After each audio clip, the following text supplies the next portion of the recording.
Alabado sea el santo y bendito nombre de nuestro Señor y Salvador Jesucristo, a quien mi alma adora por los siglos de los siglos. Amén. Único digno de recibir toda la gloria, la honra, la exaltación, la adoración desde ahora y por los siglos de los siglos y por toda la eternidad. Amén. Mi alma alaba su bendito nombre. Soy el doctor Yisrael Goldman del Ministerio Maranata, escatólogo, apologista, evangelista, maestro de la palabra de Dios, siervo del Señor Jesucristo, por mandato de Dios y por la misericordia de nuestro amado Señor Jesucristo.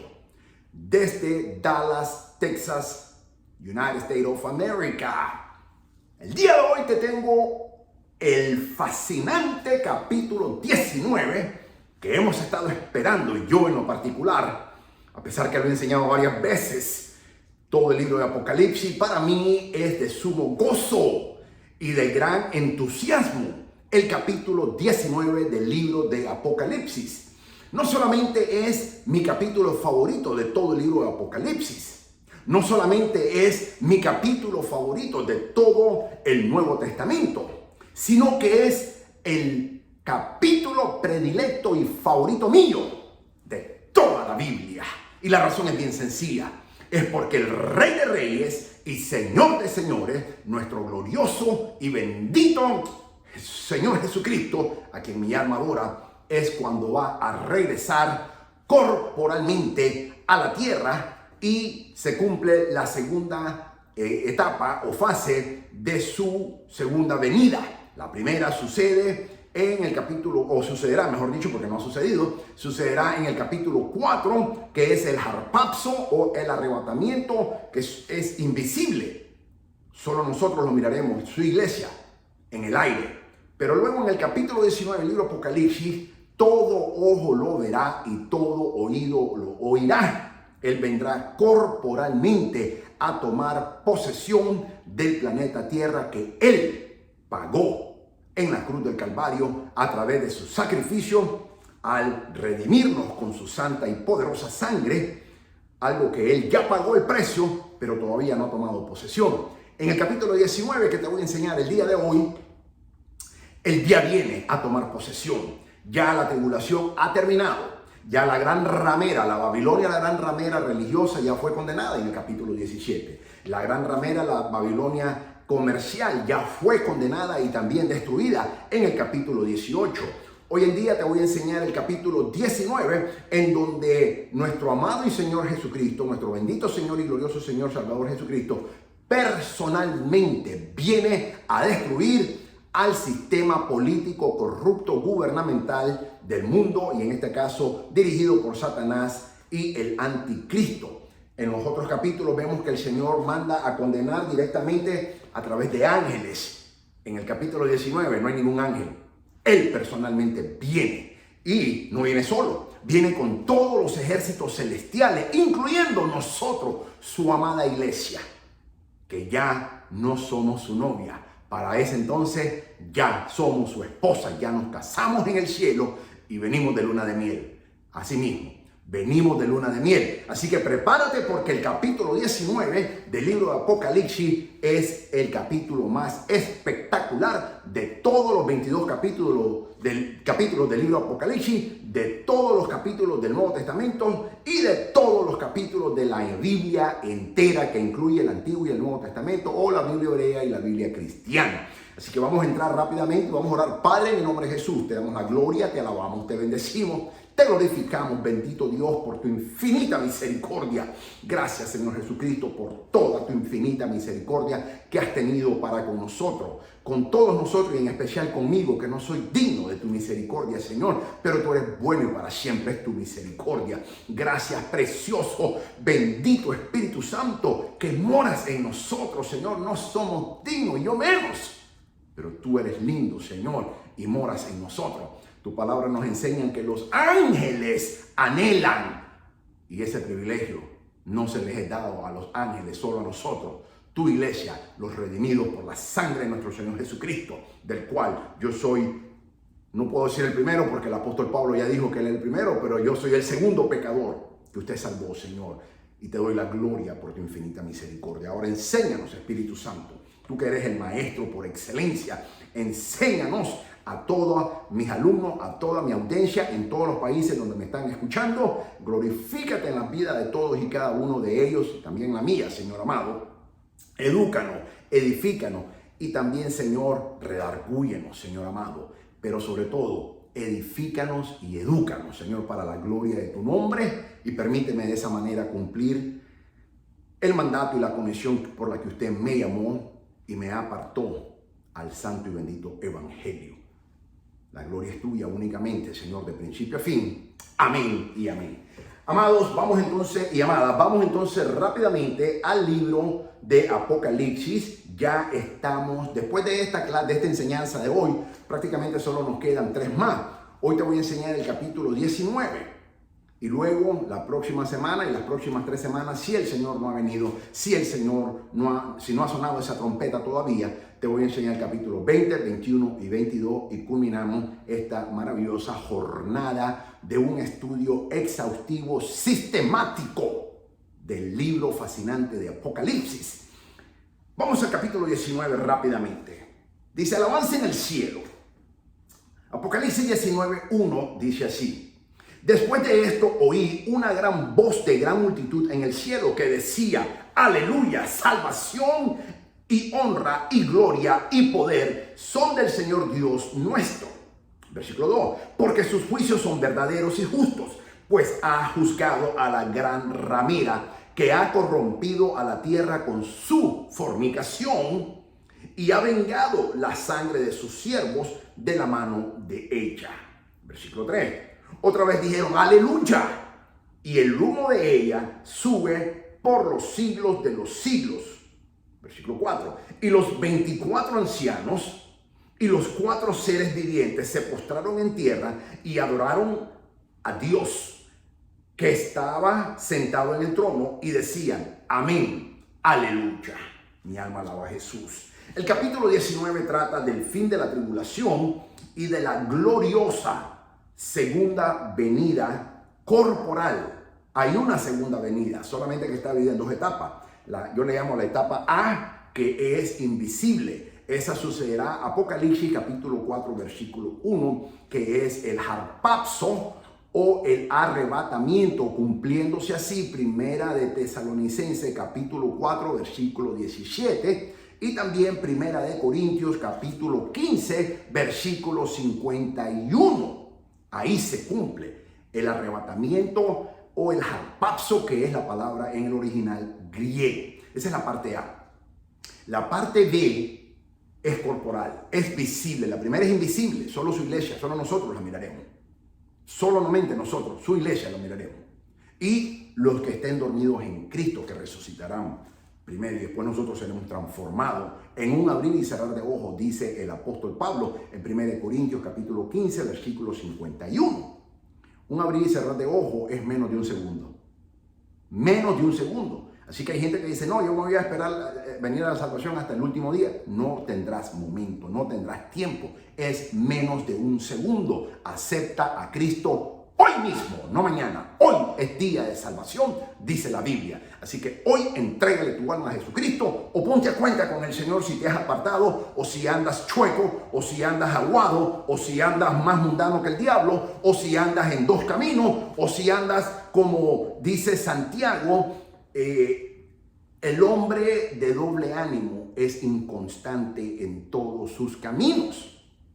Si tú andas en doble ánimo, quiere decir hoy es cristiano, mañana eres mundano. Hoy estás con Dios, mañana estás con el diablo. Hoy estás adorando a Dios, mañana estás romanceando con el mismísimo diablo. Ponte a cuenta hoy con Cristo, porque hoy es día de salvación. Arrepiéntete y pide perdón a Dios, y todavía hay misericordia y Dios te salvará. Mi alma alaba su bendito nombre.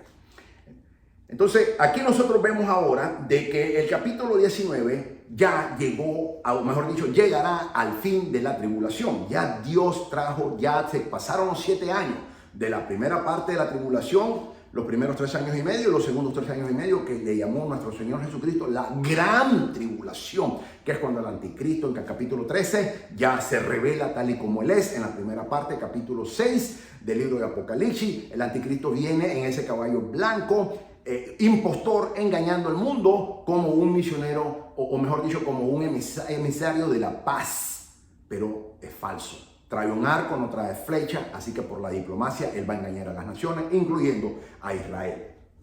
Sin embargo, la tribulación no empieza en el arrebatamiento de la iglesia. La tribulación empieza hasta que Israel firma ese pacto o ese trato o ese convenio con el anticristo, según Daniel capítulo 9, versículo 27. Ahí es cuando empieza. ¿Cuánto tiempo va a pasar, doctor Goldman, después de que la iglesia sea arrebatada hasta que empieza la tribulación? La Biblia no lo dice. Y como la Biblia no lo dice, yo no te lo puedo decir tampoco, pues yo soy 100% bíblico. La Biblia, principio hermenéutico número 1, la Biblia interpreta la Biblia. El hombre nunca jamás puede interpretar la Biblia. Y como la Biblia no nos da exactamente una fecha, nos da referencia, pero no nos da una fecha, por ende, ningún hombre puede decir exactamente cuánto tiempo.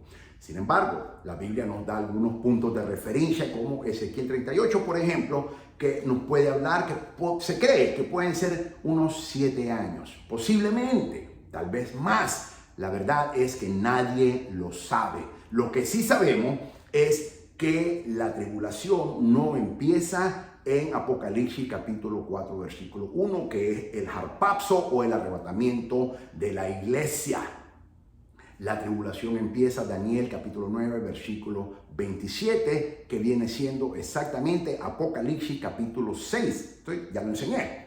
Hay 2 capítulos, capítulo 4 y el 5. En el capítulo 4 y 5 muchas cosas van a suceder, tanto en el cielo como en la tierra. La tribulación no empieza hasta que el Cordero, nuestro amado y bendito Señor Jesucristo, rompe el primer sello y sale el jinete del caballo blanco, que es el impostor. Ese es el anticristo. Así que hay 2 capítulos, desde el arrebatamiento o el harpazo, Apocalipsis capítulo 4, versículo 1, a Apocalipsis capítulo 6, versículo 2. Y en esos 2 capítulos no sabemos cuánto tiempo va a ser, pero sí sabemos que muchos eventos van a suceder.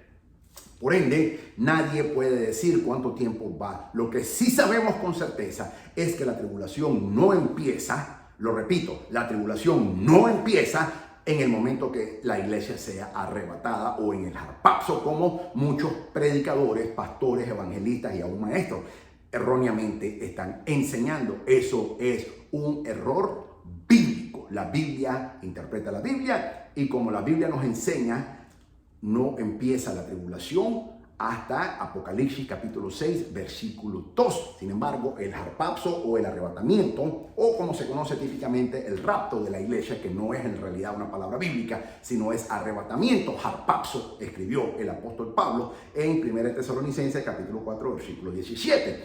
Ahí es Apocalipsis capítulo 4, versículo 1, cuando su amada iglesia, él viene personalmente y se la lleva, cumpliendo lo que él prometió en el Evangelio de Juan, capítulo 14, versículo 2, que donde él estuviera, él personalmente iba a venir por nosotros y nos iba a llevar. Ahí cumple esa profecía el Señor, que todavía no se ha cumplido, lógicamente, porque no ha sucedido.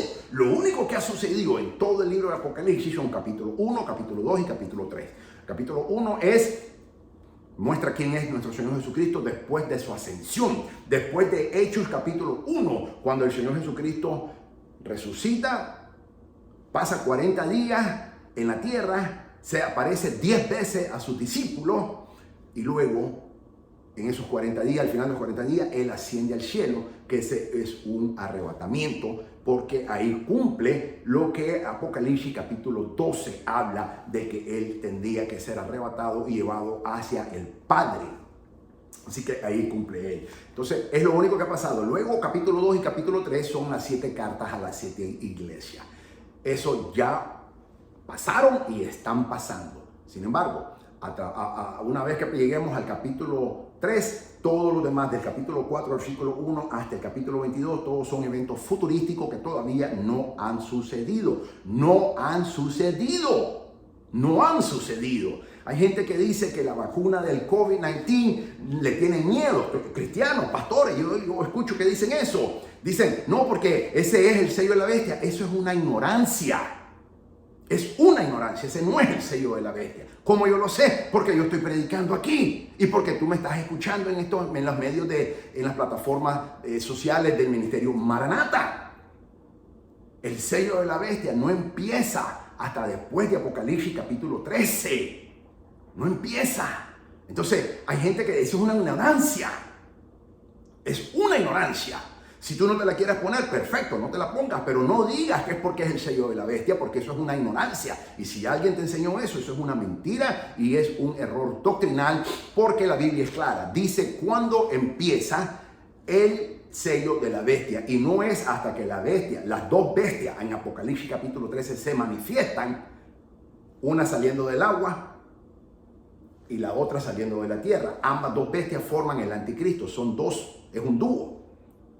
Pero Apocalipsis capítulo 4 no ha sucedido, la iglesia no ha sido arrebatada todavía, menos ha sucedido capítulo 13. Capítulo 13 Apocalipsis da inicio a la gran tribulación, ya pasaron 3 años y medio. Así que si no te la pones, no te la pongas, está bien, perfecto, tienes derecho a no ponértela, pero no digas que es, porque es el sello de la bestia. Eso es una ignorancia. Hay demasiada ignorancia dentro de la iglesia del Señor. Y la gente es ignorante porque aquí está la verdad. Y como no estudian la palabra de Dios y se van a las fábulas y a lo que dice fulano y sutano, a mí no me importa lo que diga fulano y sutano. Es lo que dice la santa y divina palabra de Dios. Así que, ¿cómo yo sé que todavía eso no es el sello de la bestia? ¿Por qué? Apocalipsis 13, tienen que revelarse ellos, las dos bestias primero. Eso no ha sucedido. La iglesia no ha sido arrebatada. Capítulo 4, Apocalipsis. Hay muchas cosas que no han sucedido todavía. Entonces, es como yo lo sé. La Biblia interpreta la Biblia. Yo no soy inteligente. La Biblia es inteligente. Pero como yo estudio afanosamente, y sí me afano por estudiar la Biblia, y con pasión y dedicación, entonces la Biblia me hace a mí inteligente. Yo no soy inteligente. La santa y divina palabra de Dios, la Biblia, es inteligente. Y hace inteligente a todos aquellos hombres y mujeres que estudiamos y devoramos la Biblia estudiándola. Así que si tú quieres ser inteligente, estudia la Biblia, no la leas, estúdiala. Los cristianos a veces la leen, pero yo no la leo. Yo la estudio, yo la devoro. Y por eso la Biblia me hace inteligente, porque la inteligencia que yo tengo no es de hombre, sino es de Dios, es del cielo. Y está reflejada aquí en esta santa y bendita palabra de Dios que nos bendice cuando nosotros la estudiamos y somos alumnos. Yo soy un alumno de la Biblia y tengo años estudiando la Biblia y voy a morir estudiando la Biblia para la gloria de Dios, bajo el poder del Espíritu Santo y por la misericordia de Dios, para podértela enseñar. Ok, mis amados. Entonces, ahora aquí vemos que ya la tribulación ya terminó. Ahora viene esta es la gloriosa, se le llama la gloriosa venida. Es la corporal de nuestro Señor Jesucristo a la tierra. ¿Para qué? Para destruir a los impíos y para reinar con su pueblo. Apocalipsis 19:1 dice, es la primera de las 4 veces que aparece en la palabra aleluya. Es interesante que en el Antiguo Testamento la palabra aleluya, que es una palabra compuesta que significa alabanza a Dios, básicamente es lo que significa, una palabra hebrea, aparece 24 veces en el Antiguo Testamento. Sin embargo, en el Nuevo Testamento solamente aparece 4 veces. Y es en el capítulo 19 donde aparecen las 4 veces. En ninguna otra parte de todo el Nuevo Testamento vas a encontrar la palabra aleluya, excepto en el capítulo 19 del libro de Apocalipsis. Entonces, en el Apocalipsis capítulo 19, versículo 1 aparece la primera vez. Pero aparece después, inmediatamente, en todo ese mismo capítulo, 3 veces más. Apocalipsis 19:1 es la primera de las 4 veces que aparece la palabra aleluya. En el Antiguo Testamento, o mejor dicho, las otras son Apocalipsis capítulo 19, versículo 3, versículo 4 y versículo 6. Ahí aparecen las 4 veces. Entonces, solo en el capítulo 19 del libro de Apocalipsis aparecen aleluya 4 veces. En ninguna otra parte, ni el libro de Apocalipsis, ni en todo el Nuevo Testamento aparece. Sí aparece 24 veces en el Antiguo Testamento, pero en el Nuevo Testamento Es la única parte donde aparece en el libro de Apocalipsis y específicamente en el capítulo 19, en el versículo 1, en el versículo 3, en el versículo 4 y en el versículo 6. Ahí están las 4 veces que aparecen. Hay algunos puntos que quiero enseñarte. Número 1, es interesante ver que en el Antiguo Testamento o la Biblia hebrea nuestra de los judíos, la palabra aleluya aparece 24 veces, que hace alusión a los 24 ancianos. Y ya te enseñé que los 24 ancianos somos la iglesia. Somos la iglesia. Segundo, en el libro, en el Nuevo Testamento es la única parte donde aparece en el libro de Apocalipsis 4 veces, simbolizando los 4 evangelios en el capítulo 19. Así que esto es muy importante. La palabra aleluya se deriva de 2 palabras hebreas. Halal, que significa alabanza, y Hag, que significa Yahvé o el Señor. De modo que aleluya significa alabado sea el Señor. Eso es lo que técnicamente significa. El pueblo en el cielo, ¿quién? Todas las huestes espirituales de Dios, los ángeles, arcángeles, querubines, serafín, pero también nosotros, la iglesia, porque ya estamos en el cielo. Así que toda la iglesia es moradora del cielo, no es moradora de la tierra. Los impíos son los moradores de la tierra, los que no quieren nada con el Señor Jesucristo, pero nosotros, la iglesia, somos moradores del cielo y comprendemos parte de esa comunidad celestial que está en los cielos. El pueblo en el cielo alaba al Señor porque Dios ha juzgado al mundo y ha vengado a los que sufrieron a manos del mundo, y porque Jesucristo vuelve a la tierra a reinar. Mi alma alaba su bendito nombre. Eso es un evento que yo anhelo, deseo todos los días, y tú también lo deberías de hacer, y las iglesias deberían de estar así, porque ese es el objetivo, de que ya regrese nuestro amado y bendito y glorioso Señor Jesucristo a reinar a la tierra, al planeta Tierra, que Él pagó el precio, lo compró con su sangre y venga a tomar posesión de lo que le pertenece a Él. Mi alma alaba su bendito nombre. Este es el coro aleluya en el cielo. Voy a invitar a nuestro amigo Jack Kelly y dice así: la gran tribulación ha terminado, Babilonia ha sido destruida y el planeta Tierra se encuentra lista para recibir a su rey. Todo lo que queda por hacer es capturar a esa triada satánica que ha causado toda esta devastación y aniquilar a sus ejércitos. Esto suena como una gran tarea, pero con el Señor dirigiéndolo personalmente, los eventos no tomarán mucho tiempo. Ahora te voy a poner en perspectiva qué es lo que va a suceder según lo que la palabra de Dios nos enseña. La palabra aleluya está formada, te dije, por 2 palabras hebreas que se han traducido al español y que juntas significan gloria a Dios. Sus 4 menciones en el Apocalipsis capítulo 19 son únicas en el Nuevo Testamento, puesto que la frase gloria a Dios es casi exclusiva para los creyentes que han nacido de nuevo.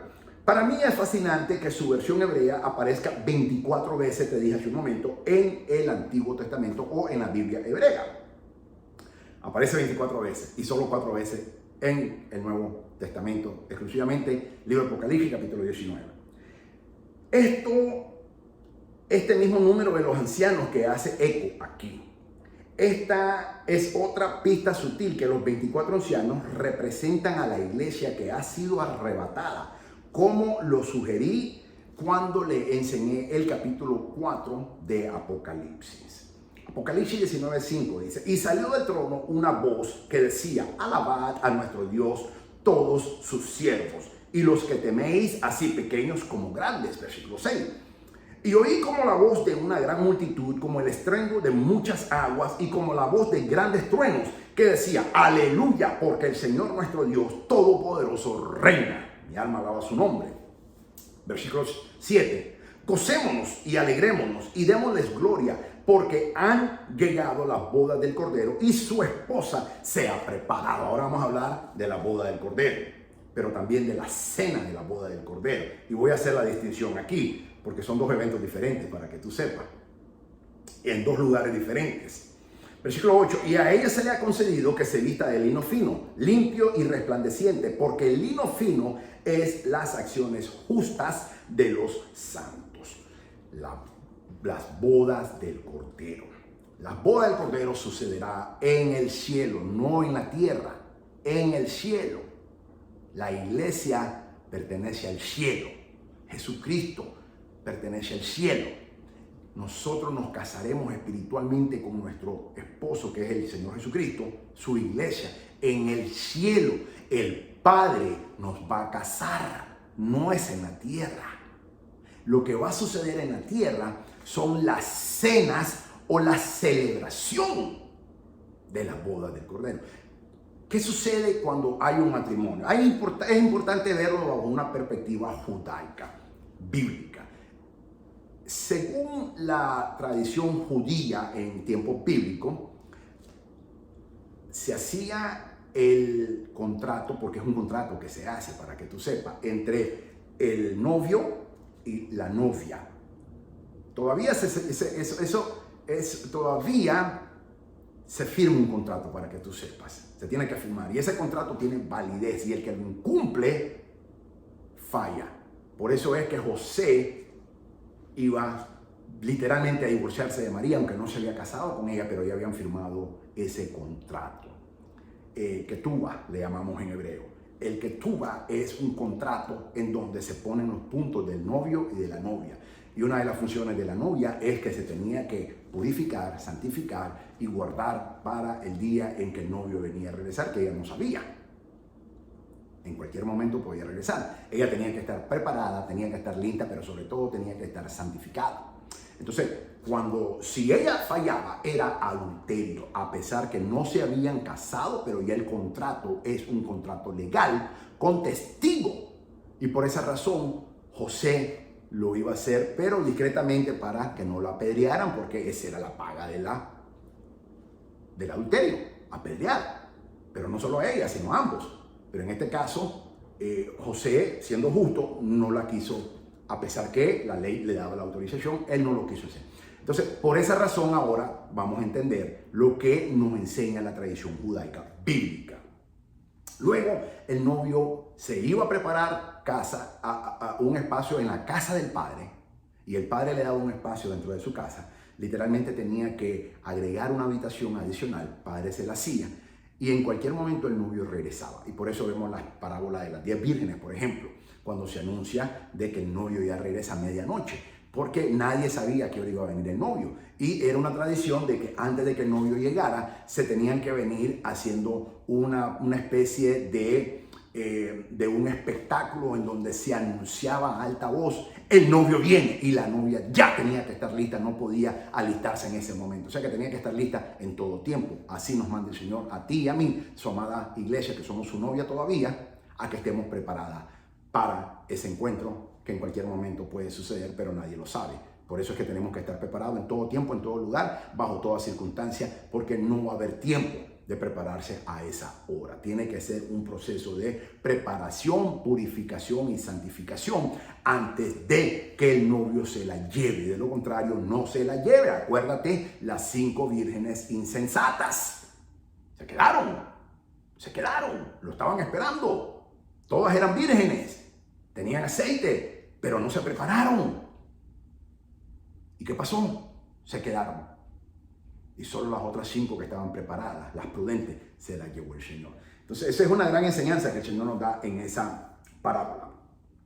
Entonces, una vez que el novio venía, ahí él se hacía la boda. Por eso es que el Señor Jesucristo en Juan capítulo 14 habla de que él iba a preparar un lugar.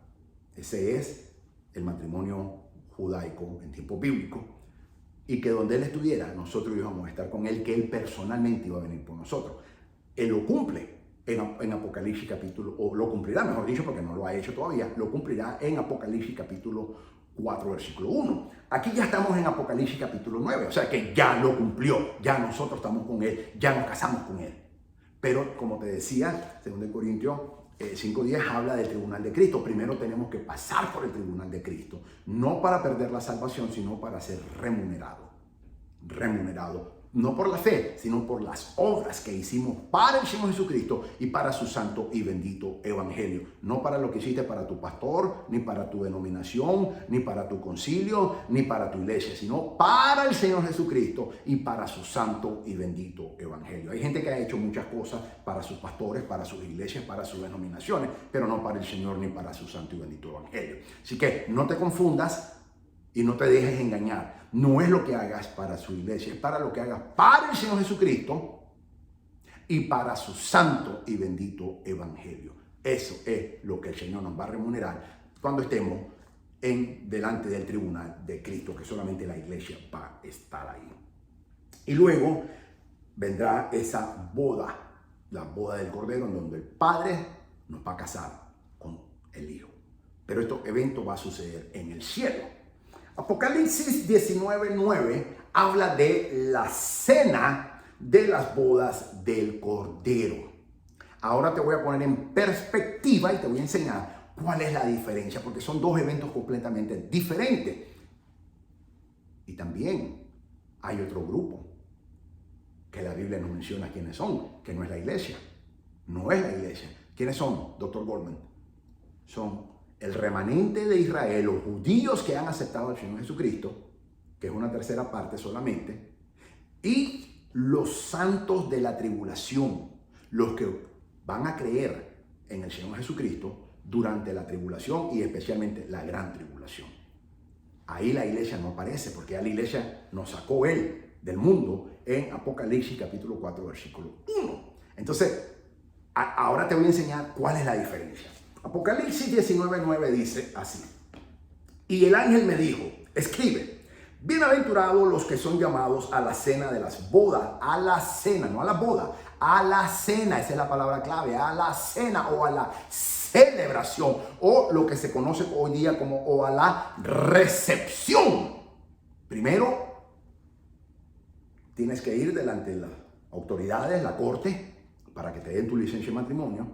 Luego, si tú quieres llamar a un rabino o a un sacerdote, que no te lo recomiendo, mejor un pastor, para que haga la ceremonia religiosa o eclesiástica, como se llama.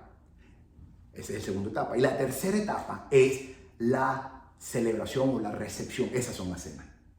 Esa es la cena de la boda. Es la recepción o la celebración, en donde ya tienes a tus invitados. Entonces, aquí dice, el Señor le dice al apóstol Juan, el ángel le habla y le dice, Apocalipsis 19:9, y el ángel me dijo, escribe, bienaventurados, que significan benditos. Bienaventurados los que son llamados a la cena de las bodas del Cordero.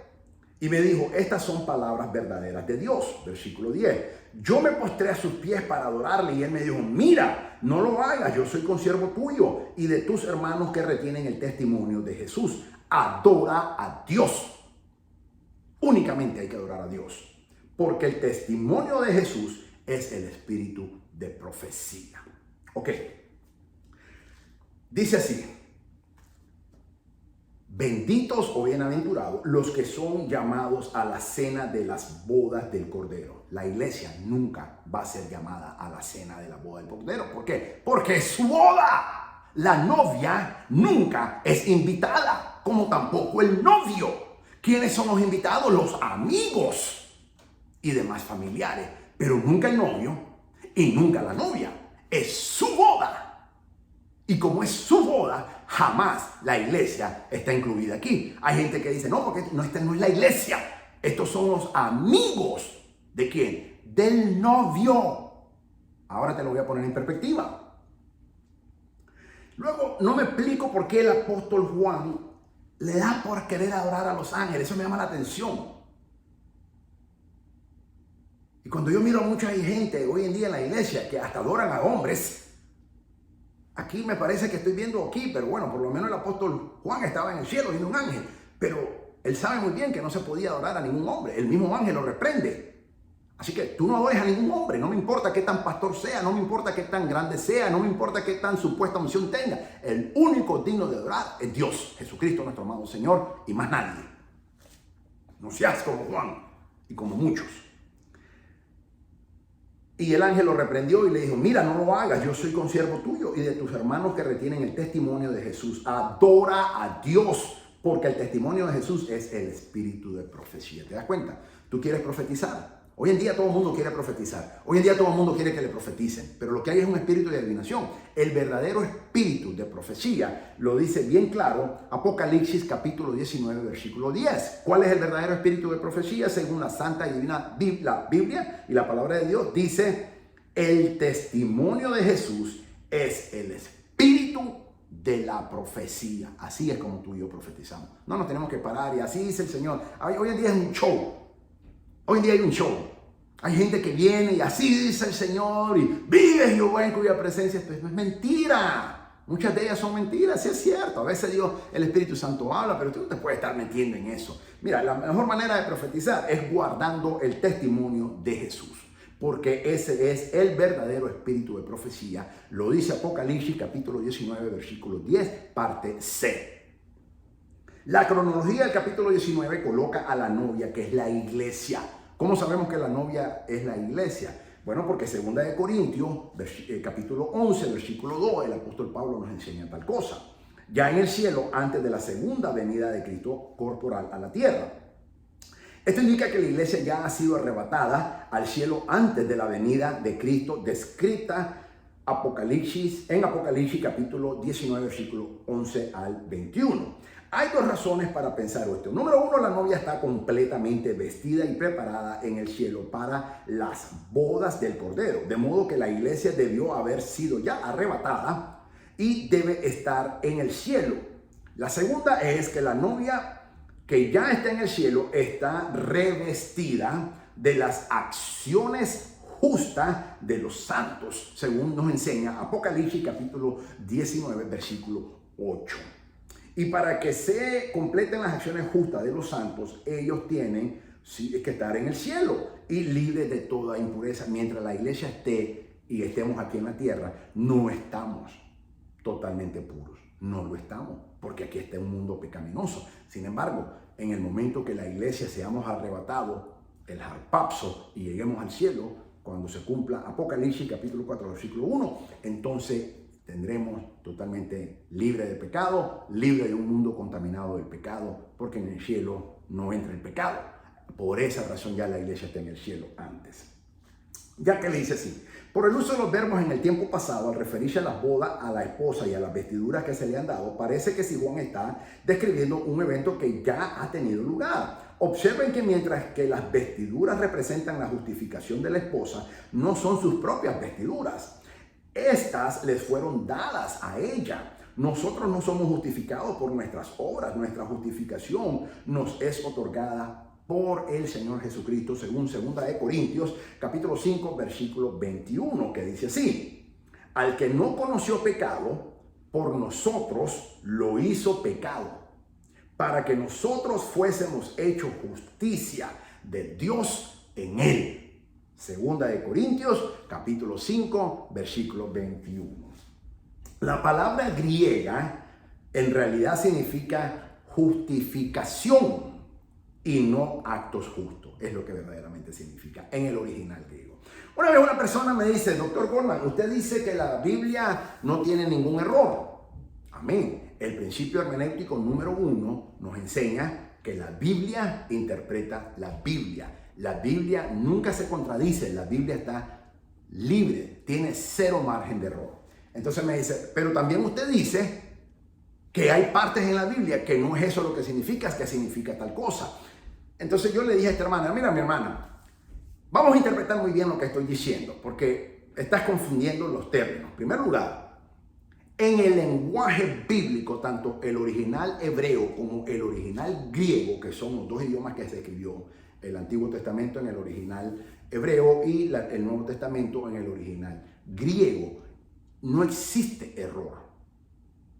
Los traductores, ahí está la diferencia. Cuando la Biblia se ha venido interpretando en todos los idiomas, ahí es donde está el error.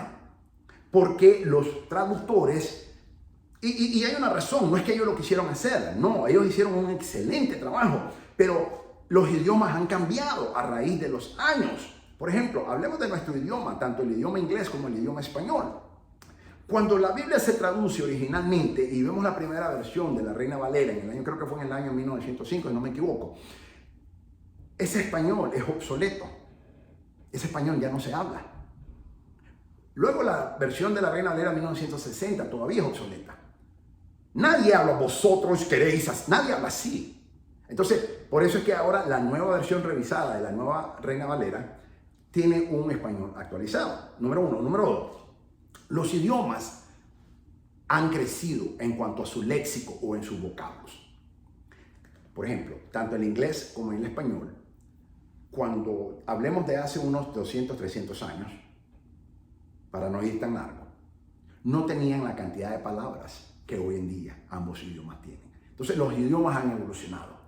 Por esa razón, cuando los traductores tradujeron la Biblia del original hebreo al inglés o al español y del original griego al inglés o al español, usaron otras palabras que no es exactamente lo que significa, pero en aquel entonces significaba eso. Hoy en día, por ejemplo, si tú consultas la Real Academia de la Lengua Española, vas a ver una gran evolución en el idioma español. Y muchas palabras que antes se utilizaban ya no se utilizan. Y un sinnúmero de palabras que antes no se utilizaban, ahora se utilizan porque tienen otro significado. Por esa razón es que yo digo que los traductores hicieron algunos errores involuntariamente. En defensa de ellos quiero hablar, porque hicieron un excelente trabajo y gloria a Dios por ellos. Porque si no, ni tú ni yo lo estuviéramos leyendo en nuestro idioma. Mi alma alaba a Jesús. Pero los idiomas han evolucionado.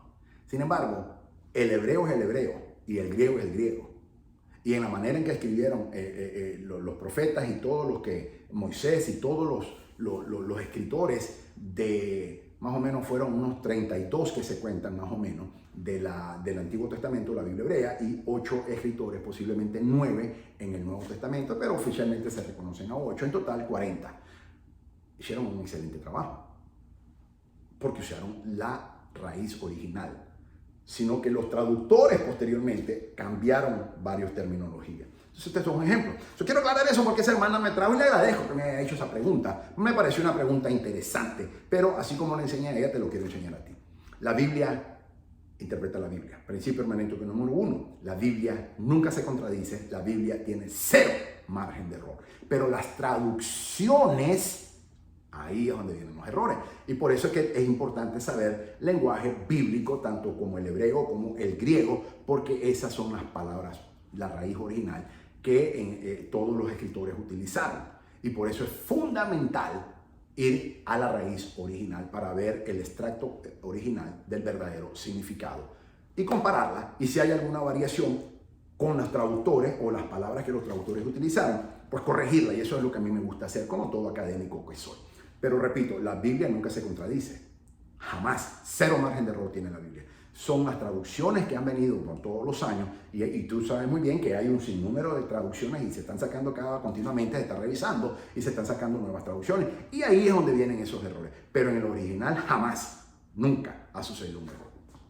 Cierro paréntesis. Ok, entonces aquí la palabra griega en realidad significa justificación y no actos justos. ¿Te das cuenta? Pero los traductores usaron actos justos.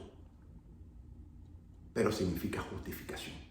¿Ok? Ese es un ejemplo. Nuestra justificación se nos impone por la fe únicamente, según Romanos capítulo 3, versículos 21 y 22, que dice así: pero ahora, aparte de la ley, se ha manifestado la justicia de Dios, testificada por la ley y por los profetas. Versículo 22.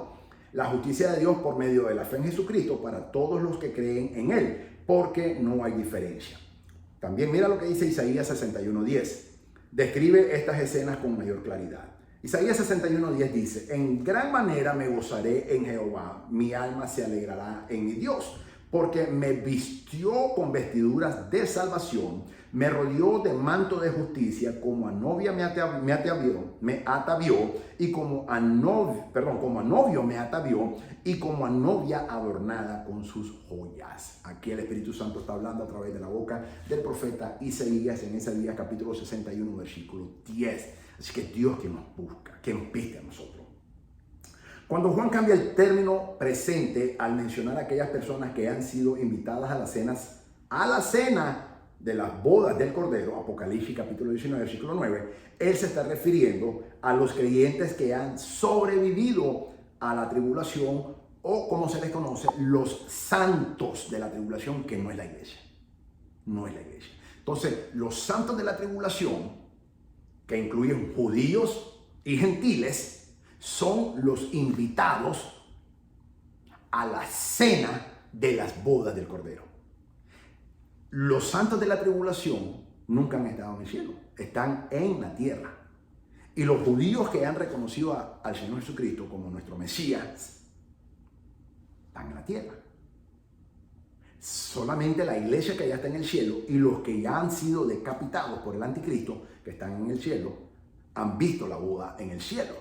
Pero hay un gran número en el planeta Tierra de tanto judíos como gentiles, creyentes, se le conocen como los santos de la tribulación, que ellos nunca vieron esa boda en el cielo. ¿Por qué? Porque nunca han estado en el cielo, han estado aquí en la tierra. Entonces ellos son los invitados a la cena o a la celebración de las bodas del Cordero. Son dos eventos completamente diferentes. La boda es un evento, la cena o la recepción o la celebración es otro evento completo. Parte de ella, pero son dos eventos completamente diferentes.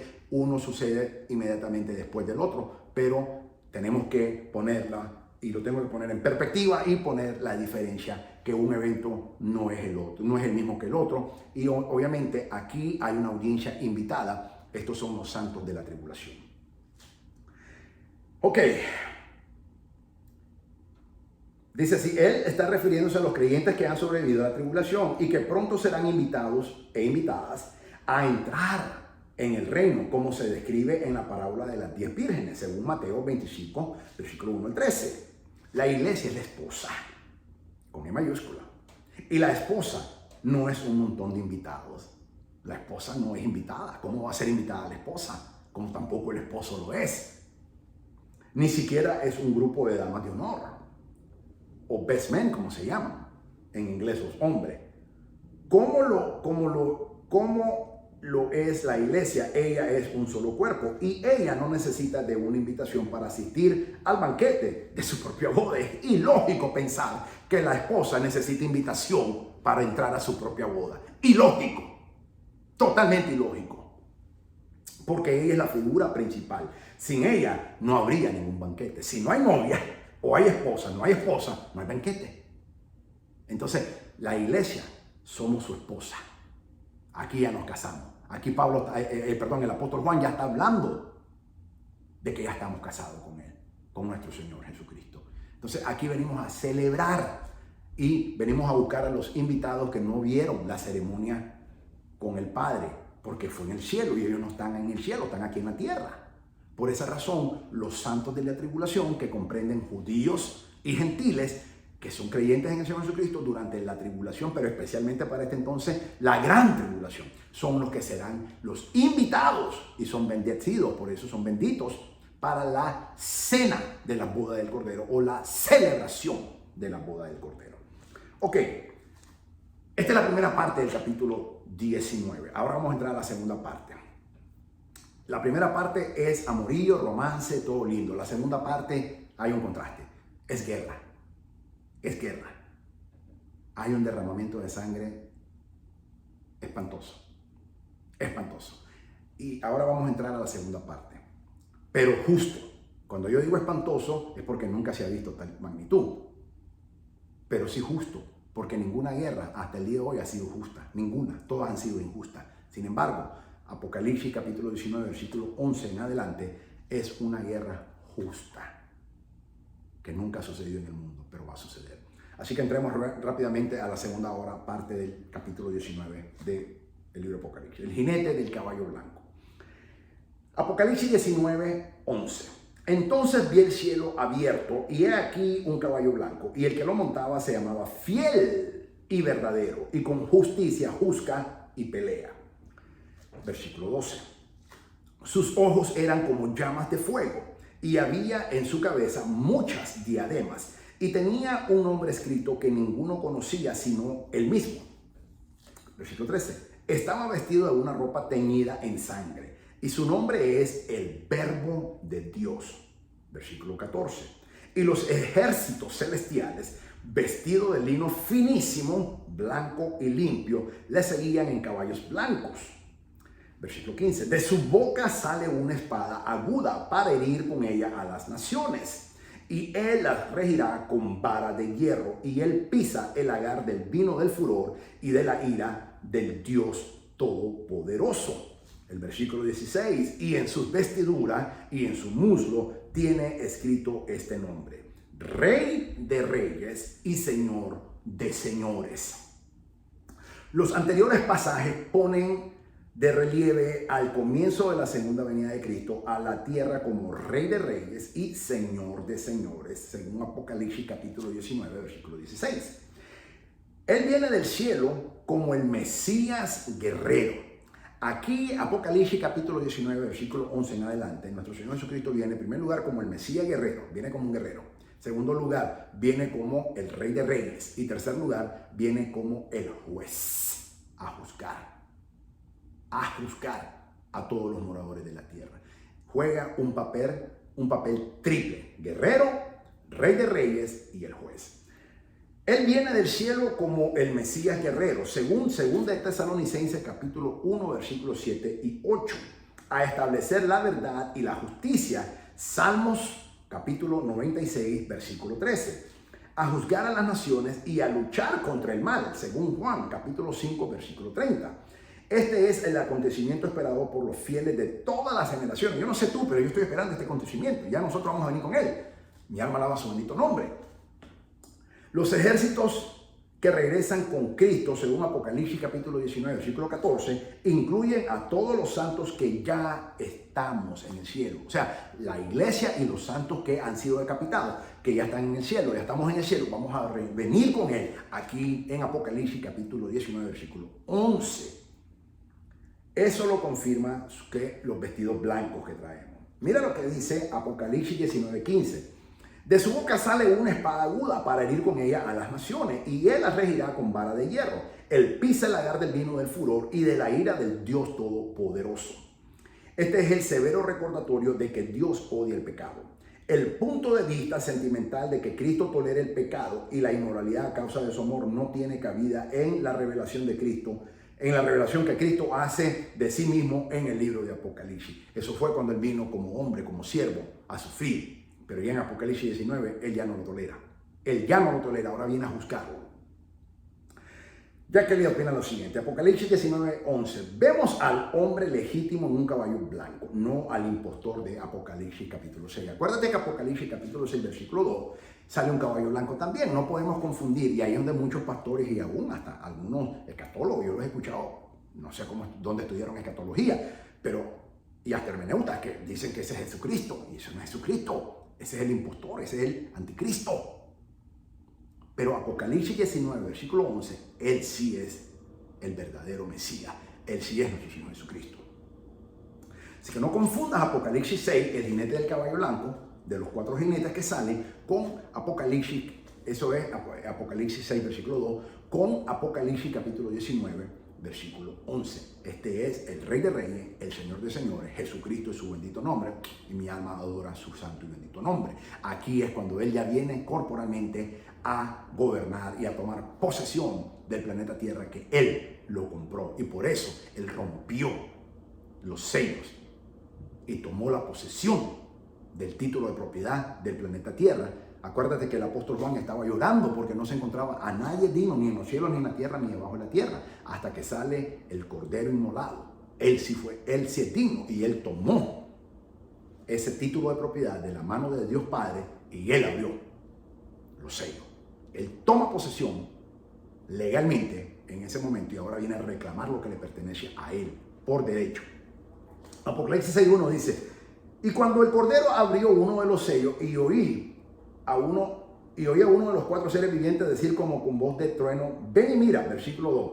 Y miré aquí un caballo blanco, y el que lo montaba tenía un arco, y le fue dado una corona, y salió venciendo y para vencer. Ese es el anticristo. Ese es el anticristo. Y aquí es donde muchos se equivocan. Aún pastores, aún maestros, aún evangelistas, hermeneutas. Yo he escuchado hermeneutas que dicen eso, y yo me he levantado y los he corregido con la palabra de Dios. Entonces, Apocalipsis 6:2 es el anticristo. Solamente porque es un caballo blanco, no te confundas. Por eso mismo él es un caballo blanco, porque es un impostor. Pero Apocalipsis 19, versículo 11, es el Mesías, el verdadero Mesías, el Rey de Reyes, el Señor de Señores, Jesucristo es su nombre, Él viene como el guerrero, como el Rey de Reyes y como el juez justo. Ahí es cuando Él viene.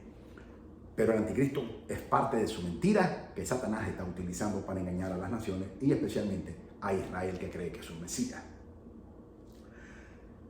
Las coronas que el Señor trae, según Apocalipsis capítulo 19, versículo 11, son diademas. La corona que trae el impostor, el anticristo, es Estéfano, que se le daba a los atletas como vencedores, pero no era realeza, y no es realeza. Pero el Señor Jesucristo dice que trae diademas, coronas de realeza, y no una, varias.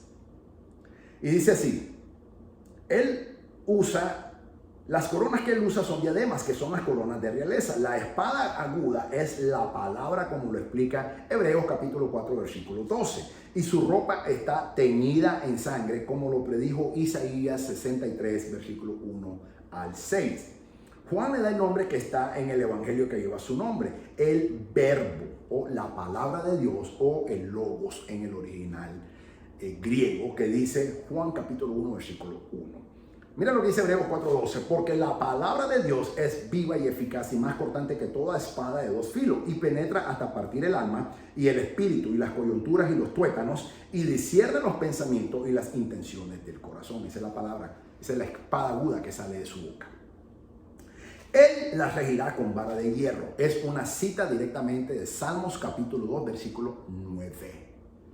Una promesa dada por Dios a su Hijo. Vamos, léete. Salmos capítulo 2 es fascinante porque es una interacción donde David no aparece. David simplemente es el escriba, está escribiendo. Es un diálogo en donde el Padre está hablando con el Hijo y está hablando con el Espíritu Santo. Y los tres armoniosamente están interactuando. Fascinante, y aquí lo vamos a ver entre un momento, pero léete, es poético, pero es lindo, yo creo que es la única porción donde la palabra de Dios nos enseña, donde el Padre, el Hijo y el Espíritu Santo, que representan al Dios, un Dios trino, hablando simultáneamente, armoniosamente entre los tres. Ahí David no habla para nada. Salmos capítulo 2. Entonces, habla de que Él regirá con vara de hierro a las naciones, dice. Dice así, Salmos 2, versículo 9. Los quebrantarás con vara de hierro, como vasija de alfarero los desmenuzará. Apocalipsis 2:26 dice también así, al que venciere y guardare mis obras hasta el fin, yo le daré autoridad sobre las naciones. Apocalipsis 2:27, y las regirá con vara de hierro y serán quebradas como vaso de alfarero, como yo también la he recibido de mi Padre. O sea que nosotros, su iglesia, según la fidelidad y nuestras obras para el Señor Jesucristo y su Santo Evangelio, también recibiremos y regiremos con Él. Él es el que va a regir, no nosotros. Él es el que va a gobernar. Nosotros simplemente vamos a co-gobernar con Él. Pero así como el Padre le dio al Hijo que Él va a regir con vara de hierro, el Hijo, nuestro amado Señor Jesucristo, nos dice a nosotros que también nosotros regiremos con vara de hierro si le somos fieles a Él cuando suceda esto. ¿Cuándo va a suceder esto? Lo veremos en la próxima enseñanza. Apocalipsis capítulo 20, que son los 1000 años del reinado corporal de nuestro Señor Jesucristo. Ahí te lo voy a enseñar en la próxima enseñanza. Ok, la frase regirá con vara de hierro a las naciones significa que el gobierno de Cristo, esto es muy interesante, el gobierno de Cristo de 1000 años va a ser literalmente una dictadura. Hemos visto dictaduras como Cuba, por ejemplo. Cuba tiene una dictadura de más de 63 años, ya casi por 64 años. Una dictadura. Y vemos otras dictaduras que hay, como también ahora mismo en Venezuela, por ejemplo, Nicaragua, por ejemplo, y por supuesto en Corea del Norte. China tiene una dictadura, pero disfrazada. Y Rusia también. No se consideran dictaduras hoy en día. Pero sabemos que Cuba sí tiene una dictadura completamente desde que Fidel Castro asumió el poder en 31 de diciembre de 1959 y ha esclavizado al pueblo heroico cubano, que yo los aprecio muchísimo porque para mí es un pueblo heroico. Y yo admiro a los cubanos y a mis hermanos cubanos porque tienen ese espíritu y es una dictadura. Sin embargo, sabemos que la dictadura que nuestro Señor Jesucristo va a tener es completamente diferente, porque es un gobierno teocrático o un gobierno de Dios. Sí es una dictadura, para que tú sepas, sí lo es. Sí lo es. Alguien que está en el gobierno por 1000 años es una dictadura. Sin embargo, es una dictadura de justicia, que es muy diferente a estas que te acabo de mencionar. Ninguna dictadura en toda la historia de la humanidad, ninguna, ni las pasadas ni las presentes, ninguna dictadura es justa. Todas son de maldades y han asesinado a millones y millones y millones de personas en todo el mundo a raíz de la historia. Sin embargo, los 1000 años del gobierno de nuestro Señor Jesucristo, que se conocen como los 1000 años los 1000 años del gobierno, o tradicionalmente se le llama el milenio, pero en realidad la Biblia no le llama el milenio, le llama los 1000 años de gobierno, ¿ok? Será una dictadura. Y por eso en la próxima enseñanza te voy a enseñar por qué a Satanás no se le destruye todavía en el capítulo 19, sino que se le encierra, se le echa en la cárcel por 1000 años y luego por un corto tiempo es liberado. Eso te lo enseñaré en la próxima enseñanza porque hay una razón. Pero solo te quiero dejar esto. Puedes leer el capítulo 20, es más, te animo a que lo leas antes de la próxima enseñanza para que tengas una mejor referencia. Y te voy a poner en perspectiva por qué es que va a suceder todo eso. Pero quiero que sepas que sí, el gobierno de nuestro Señor Jesucristo literalmente va a ser una dictadura de 1000 años. ¿Ok? Y mucha gente no va a estar conforme. Pero es una dictadura de justicia que nunca en la historia de la humanidad ha sucedido. Es el fin del gobierno de hombre y es el principio, y digo el principio porque son los primeros 1000 años, que es el séptimo milenio, que es el reinado de paz o el Shabbat, que se llama, que es donde habrá 1000 años de paz. Y posteriormente entraremos al octavo milenio, que es la eternidad. Entonces, no puede haber eternidad si no hay esos 1000 años de paz. Entonces, pero mucha gente va a estar inconforme. Y por eso el diablo, Satanás, va a ser liberado después de los 1000 años. Pero eso te lo enseñaré la próxima enseñanza. Pero es interesantísimo. Y la iglesia cogobernará con él. Pero no somos dictadores. Tampoco el Señor Jesucristo es un dictador. Pero técnicamente se va a considerar un gobierno dictatorial porque va a dilatar 1000 años. Ningún gobierno en toda la humanidad ha dilatado 1000 años. Yo creo que ni 100 años. Creo que, bueno, aunque han habido dinastías que han dilatado 200 años de imperios, pero no bajo el mandato de una persona, porque nadie vive 200 años. ¿Ok? Creo que ningún gobierno de un hombre ha dilatado 100 años. No creo que haya un registro histórico. Sin embargo, este reinado de nuestro Señor Jesucristo es por 1000 años. A pesar que los demás jinetes en caballos blancos que lo acompañan están vestidos de lino fino y son los ejércitos celestiales, es el mismo Señor Jesucristo el que hace personalmente la guerra. Tú y yo vendremos vestidos con lino finísimo blanco y los ejércitos, todos los ejércitos celestiales. Sin embargo, ni tú ni yo levantaremos un dedo para hacer la guerra. La guerra la va a pelear nuestro Señor Jesucristo, por eso Él viene como el guerrero. Él va a pelear la guerra. Tú y yo entonces, ¿qué vamos a hacer, doctor Gorman, nosotros? Bueno, no estoy seguro, pero yo creo que tú y yo nos vamos a sentar y le vamos a echar porra al Señor. Y le vamos a aplaudir y le vamos a dar gloria y vamos a ver a nuestro amado esposo como Él es, el guerrero de Jehová, luchando contra el anticristo y sus fuerzas y todos sus ejércitos. Y tú y yo no vamos a levantar ni un dedo vamos a levantar. Solamente vamos a alabar y aplaudir y a glorificar su santo y bendito nombre, pero la guerra la va a hacer Él solo. Ni los ángeles van a participar, ni tampoco su iglesia, que es su esposa ya. Él es suficientemente como el Todopoderoso, el Dios Todopoderoso. Él mismo va a hacer la batalla. Y son 4 batallas que va a hacer, no es una, son 4 y ahora te las voy a enseñar. Apocalipsis 19:17 dice así: y vi a un ángel que estaba en pie en el sol y clamó a gran voz diciendo a todas las aves que vuelan en el cielo, en medio del cielo: venid y congregaos a la gran cena de Dios, para que comáis carnes de reyes y de capitanes, y carnes de fuertes, carnes de caballo y carnes de sus jinetes, y carnes de todos, libres y esclavos, pequeños y grandes. Esta cena representa la batalla de Armagedón. Apocalipsis capítulo 16, versículo 16, ya lo vimos. Esa es la final batalla de Armagedón. La destrucción de los enemigos de Dios será de tal magnitud que requerirá una multitud de aves para limpiar el campo de batalla. Se le llama la gran cena de Dios, así se le llama. Porque Dios proporcionará el alimento para todas las aves de rapiña en todo el planeta Tierra.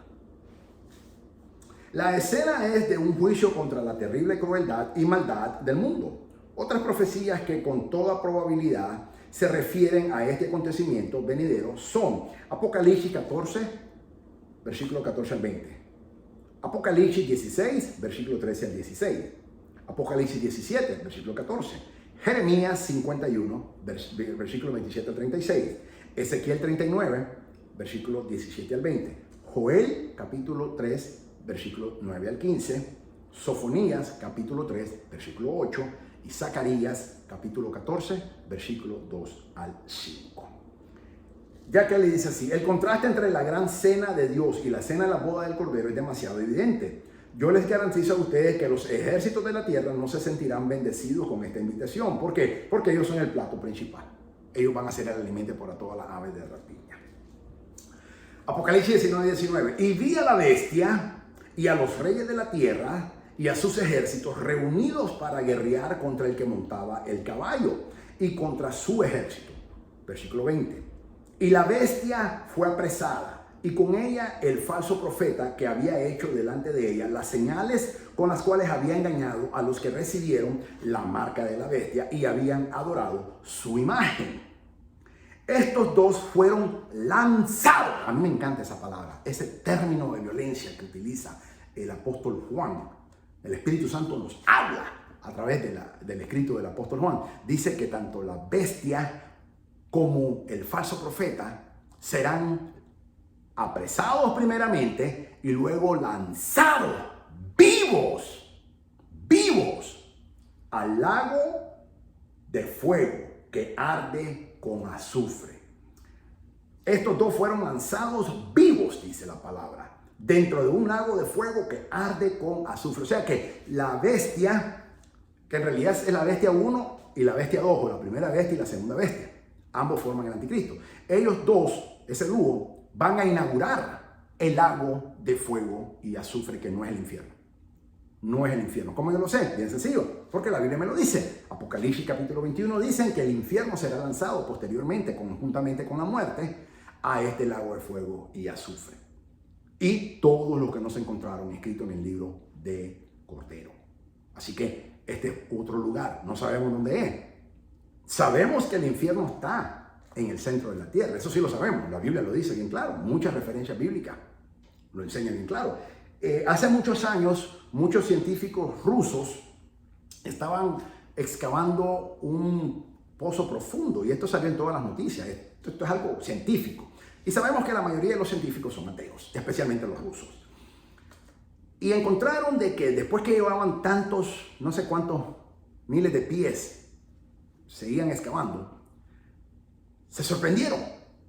Búscalo en Google, lo vas a encontrar. Se sorprendieron porque comenzaron a escuchar alaridos, lamentos de voces humanas. Y dicen que fue tan espantoso aquello que dejaron de excavar y se terminó ese proyecto. Esto es realidad.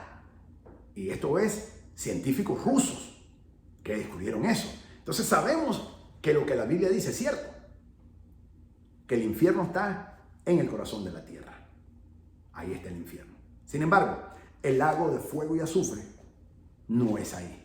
¿Dónde es? No lo dice la Biblia. Yo personalmente creo que puede ser una de esas estrellas que son 400 millones más grandes que el mismo Sol, la estrella solar nuestra, en algún punto del universo. No lo sé, creo yo eso. Pero la Biblia no lo enseña, la Biblia no lo dice. Yo creo eso. Sabemos que la NASA ha encontrado estrellas en otras partes del universo, fuera del sistema solar y fuera de la galaxia de la Vía Láctea, que es donde pertenecemos nosotros. Han encontrado estrellas que son 400 millones de veces más grandes que el Sol. El Sol es una de las estrellas más pequeñas que hay en el universo. El Sol es 1.000.000 de veces más grande que el planeta Tierra. Pero hay estrellas, otras estrellas en otras partes del universo que miden hasta 400 millones más grandes que el mismo Sol. Por esa razón yo creo, esta es mi opinión personal, pero la Biblia no lo enseña, que puede ser una de esas estrellas, el lago de fuego y azufre. Pero la Biblia no lo enseña, así que no lo creas. Esto es lo que yo creo, conforme a lo que yo me encanta estudiar, estos eventos científicos de la NASA y de todos esos descubrimientos que hacen. Yo soy muy fascinado con eso, porque la Biblia lo enseña. Así que puede ser una de ellas, pero la Biblia no lo dice. Pero yo creo que puede ser una de ellas, eso sí creo, ¿ok? Bien, dice que estos dos fueron lanzados. Esa palabra me encanta a mí, porque incluye un grado de violencia, cómo van a ser lanzados. La bestia y el falso profeta. Ellos van a inaugurar, y vivos van a ser lanzados. Ellos van a inaugurar ese lago de fuego y azufre. Ellos son los dos primeros. El tercero será Satanás. Pero todavía eso no va a suceder hasta después de 1000 años. Será Satanás. Y posteriormente el infierno, la muerte y todos aquellos hombres que no se encontraron inscritos en el libro de la Biblia, en el libro de la vida del Cordero, según Apocalipsis capítulo 21, cuando ya ellos pasen por el gran trono blanco, que será la segunda muerte. Todos ellos serán lanzados al lago de fuego y azufre. Pero estos son los dos primeros candidatos que van a inaugurar el lago de fuego y azufre. La bestia, la primera bestia y la segunda bestia. La bestia y el falso profeta, que ambos forman el anticristo. Serán lanzados, dice. Estos dos fueron lanzados vivos dentro de un lago de fuego que arde con azufre. 21, versículo 21, Apocalipsis 19, 21. Y los demás fueron muertos con las espadas que salía de la boca del que montaba el caballo. Y todas las aves se saciaron de las carnes de ellos. ¿Cuántos fueron muertos? La Biblia no da un número. Acuérdate que el apóstol Juan, cuando el Señor seca el río Éufrates, el mismo Señor abre el camino para que vengan los reyes del oriente, y dice que él escuchó el número de los ejércitos de ellos, que eran 200 millones. Luego, esos son los que vienen del oriente a unirse con el anticristo. Pero según muchos eruditos, creen que el anticristo también ya tiene un ejército de 200 millones. Cuando se agreguen todos los chinos y todos los del oriente, ese ejército de 200 millones, se creen, según muchos eruditos creen, la Biblia no dice 400 millones, la Biblia habla de 200 millones, pero dice que son los que vienen del oriente, no dicen que es el total. Esos son los que vienen del oriente, pero ya el anticristo ya tiene a sus ejércitos rodeando a todo Israel y se cree que son 200 millones más. Entonces, estamos hablando de 400 millones. Ningún ejército en el mundo tiene esa capacidad hoy en día y nunca la ha tenido. Sin embargo, para ese día y esa coalición que va a formar el anticristo, va a haber un ejército. Y el Señor Jesucristo los va a eliminar a todos. Va a ser una batalla sangrienta. Y los demás fueron muertos, dice el versículo 21. Y los demás fueron muertos con la espada que salía de la boca del que montaba el caballo. Y todas las aves se saciaron de las carnes de ellos. Apocalipsis 19, 19 dice: y vi a la bestia y a los reyes de la tierra y a sus ejércitos, plural. Esos son los 400 millones que se creen. Sabemos que son 200 millones porque el apóstol Juan dice claramente que él escuchó el número de los soldados del ejército, que eran 200 millones. Pero estos son los que vienen del oriente a cruzar el río Éufrates para llegar a Jerusalén. Que Dios los seca para que ellos puedan pasar. Es Dios quien nos está llamando para ese final combate. Dios los está retando. Pero el anticristo tiene un ejército de él, sus ejércitos, que son otros 200 millones, se cree, según muchos eruditos. En total va a haber por lo menos unos 400 millones de soldados en todos los ejércitos del anticristo.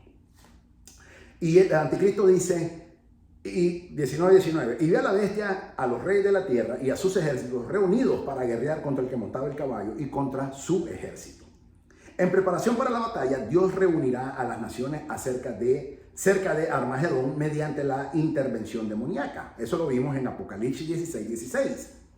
Cuando de la boca del dragón, de la boca de la bestia y de la boca del falso profeta salieron 3 ranas que eran demonios. Ellos fueron a llamar a todos los reyes para invitarlos a la guerra, para luchar contra el pueblo de Dios, porque saben que ya el Señor viene y quieren guerrear contra el jinete del caballo blanco y sus ejércitos. Apocalipsis 16 nos enseña eso. Jeremías 25, 32 y 33 también nos enseña eso. Joel capítulo 3 versículo 2 también nos enseña este principio, como también Sofonías capítulo 3 versículo 8 y por supuesto Zacarías capítulo 14 versículos 2 y 3. La batalla terminará rápido con la destrucción del anticristo y de todos los impíos, según Apocalipsis capítulo 19 versículo 19 y 21. El juicio de Dios incluye al mundo entero, además de los ejércitos reunidos, según Jeremías capítulo 25, versículos 29 al 33. Apocalipsis 19, 20. Y la bestia fue apresada, y con ella el falso profeta que había hecho delante de ella las señales con las cuales había engañado a los que recibieron la marca de la bestia y habían adorado su imagen. Estos dos fueron lanzados vivos dentro de un lago de fuego que arde con azufre. Juan describe otra vez al falso profeta como una característica sobresaliente. Engañó a muchos haciendo diferentes señales. Hoy en día hay un espíritu del anticristo que se mueve y hay muchos supuestos milagros y que hay muchos milagros que hacen, pero son mentiras. Son mentiras. Estos son falsos. Entonces no te puedes dejar guiar por esos supuestos porque el falso profeta va a hacer hasta haber fuego, va a descender fuego, va a hacer que descienda fuego como lo hizo Dios a través del del profeta Elías. El anticristo lo va a hacer. Y muchas señales para engañar a la gente y para que la gente se dejen poner el sello de la bestia voluntariamente y con mucho gusto y adoren a la imagen de la bestia. Así que no te vayas por lo que las milagros y maravillas, vete por lo que la palabra santa y bendita del Señor nos enseña. Esto es lo que nosotros tenemos que buscar. La conclusión es obvia. Dice, Juan describe otra vez al falso profeta con una característica sobresaliente. Engañó a muchos haciendo diferentes señales, según Apocalipsis capítulo 13, versículo 13 al 15, pero también según de Tesalonicenses capítulo 2, versículos 9 y 10. La conclusión es obvia. Quienes en los últimos días traten de perseverar en su fidelidad a Cristo y a sus mandamientos, según Apocalipsis capítulo 14, versículo 12, no deberán evaluar la verdad sobre la base del éxito y de los milagros, pero no tienes que llegar hasta el tiempo de la gran tribulación. Hoy en día ya se está cumpliendo esto y tú y yo no nos podemos ir por esos supuestos milagros que hacen estos falsos. Así que ten cuidado, vete con lo que la palabra de Dios dice. Pues sabemos que aún en Egipto, los magos y los falsos sacerdotes de Faraón imitaron lo que hizo el siervo Moisés, el profeta Moisés, cuando lanzó su vara y la convirtió en serpiente. Ellos también hicieron lo mismo. Imagínate, eso fue desde en los tiempos de Egipto. Así que el diablo siempre ha dado ese poder a todos los que le sirven para hacer esos trucos de milagro. Pero ten cuidado, ten cuidado. Esto ha existido prácticamente toda la historia de la humanidad. Así que no nos podemos guiar por esos milagros y señales y maravillas y sanidades. No, es por lo que la palabra de Dios nos enseña. Escrito está, dijo el Señor Jesucristo. No dijo, se hizo, dice, escrito está. Apocalipsis 19:21. Y los demás fueron muertos con la espada que salía de la boca del que montaba el caballo, y todas las aves se saciaron de las carnes de ellos. Dios destruye a los malvados en toda la tierra. Jeremías 25, versículo 29 al 33. Por lo tanto, ninguna persona que no sea salva o que sea injusta entrará en el reino milenario de Dios, según Apocalipsis capítulo 20, versículo 4. Durante la tribulación, los ángeles del cielo les presentaron el evangelio con claridad a todos los moradores de la tierra, a todos los habitantes de la tierra. Fueron los ángeles quienes les presentaron. Los que rechazaron la verdad recibieron un poder engañoso para que creyeran la mentira, a fin de que sean condenados todos los que no creyeron a la verdad. Aquí nos enseñó esto el apóstol Pablo en 2 Tesalonicenses capítulo 2, versículos 11 y 12. Nótese que los injustos no heredarán el reino de Dios. 1 Corintios capítulo 6, versículos 9 y 11. Gálatas capítulo 5, versículo 21. Se les separará de los justos después de que la venida de Cristo en gloria y se le destinará a un castigo eterno, según Mateo capítulo 25, versículo 31 al 46. Dice Jacqueline, el cumplimiento de Salmos 2, 1, 6 y una increíble arrogancia, los pueblos de la tierra se preparan para pelear contra el Mesías y sus ejércitos celestiales, pero sus líderes, el anticristo y el falso profeta, son capturados inmediatamente. Esto no va a dilatar mucho. El mismo Señor Jesucristo viene y él mismo va y se acabó el problema, se acabó la fiesta del anticristo y hasta ahí llegó. Y lo va a lanzar a él y al falso profeta, los va a lanzar vivo al lago de fuego que arde con azufre. Estos son capturados de inmediato y lanzados vivos en el lago de fuego que arde con azufre. El gran ejército que les había seguido en esta misión suicida es destruido por nada menos que la palabra que sale de la boca del Señor, y los cuerpos de los combatientes o los soldados son devorados por las aves de rapiña. Les dije que eso no tomaría mucho tiempo, ¿verdad? Dice Yaquel, y es cierto, no va a tomar mucho tiempo. Mucho alarde, el diablo hace mucho alarde, el anticristo va a hacer mucho alarde, el falso profeta va a hacer mucho alarde. Hoy en día la gente que no quiere nada de Dios hace mucho alarde, pero en el momento que el Señor Jesucristo venga y Él juzgue personalmente, se acabó el problema. E inmediatamente eso no va a dilatar más nada y Él mismo lo va a hacer. Mira lo que dice Salmos capítulo 2, versículo 1. ¿Por qué se amotinan las gentes y los pueblos piensan cosas vanas? Versículo 2. Se levantarán los reyes de la tierra y príncipes consultarán unidos contra Jehová y contra su ungido. Esto significa Mesías. Diciendo, versículo 3, rompamos sus ligaduras y echemos de nosotros sus cuerdas. Versículo 4. El que mora en los cielos se reirá. El Señor se burlará de ellos. Luego hablará a ellos en su furor y los turbará con su ira. Salmos capítulo 2, versículo 6 dice, pero yo he puesto mi rey sobre Sión, mi santo monte. Aquí vemos cómo el Señor acaba con el gobierno dictatorial del anticristo. Ahí termina el último gobierno humano e inmediatamente va a empezar el reino milenial o teocrático de Dios. No democrático. El sistema del hombre es democrático. Hay dictaduras, hay sistemas democráticos como aquí en Estados Unidos y en algunos otros países, pero el sistema teocrático significa el sistema del gobierno de Dios, que es a la manera de Dios, bajo las leyes de Dios, en donde no hay votación. No existe la votación. Esos son los gobiernos democráticos. Y por eso se va a asimilar a un sistema dictatorial, porque en las dictaduras no hay votación libre. Y si hay, son compradas, amarradas y engañadas, pero no libres. Los sistemas democráticos, como aquí en nuestro país, en los Estados Unidos, sabemos que es un sistema democrático y como otros países, pero nosotros nos caracterizamos porque nosotros fuimos la primera nación que formamos un gobierno democrático cuando nos liberamos de la tiranía de Inglaterra el 4 de julio de 1776. ¿Okay? Entonces, por 240 años más o menos, 240 años hemos tenido ese gobierno, 240 y pico de años más o menos, hemos tenido ese sistema democrático. Sin embargo, el sistema teocrático, teo es Dios, o un sistema de Dios, no incluye votación y aprobación del hombre, pues Dios es soberano, Él hace lo que quiere, como sea, y no necesita aprobación de nadie. Ese nunca ha sucedido todavía. ¿Cuándo va a suceder eso? Apocalipsis capítulo 20, los 1000 años del reinado de Cristo desde Jerusalén. Esa será la capital central de todo el reino milenial en el Señor Jesucristo, que va a gobernar el mundo entero. Ok, aquí vemos entonces cómo el Señor. Ahora quiero poner algunas cosas en perspectiva. ¿Por qué los ejércitos celestiales y su iglesia venimos con lino fino, blanco? Esto nunca se ha escuchado en la historia militar. Ningún ejército va vestido de blanco. La guerra es sucia, la guerra es sangrienta. Entonces los expertos militares dicen que esto es imposible. Correcto, para el hombre. Pero nosotros venimos, los ejércitos celestiales, el comandante en jefe de los ejércitos celestiales, Jesucristo es su nombre, mi alma lo adora, Él nos va a vestir a ti, a mí y a todos los ejércitos celestiales de lino fino, de blanco. Porque ni tú ni yo nos vamos a ensuciar.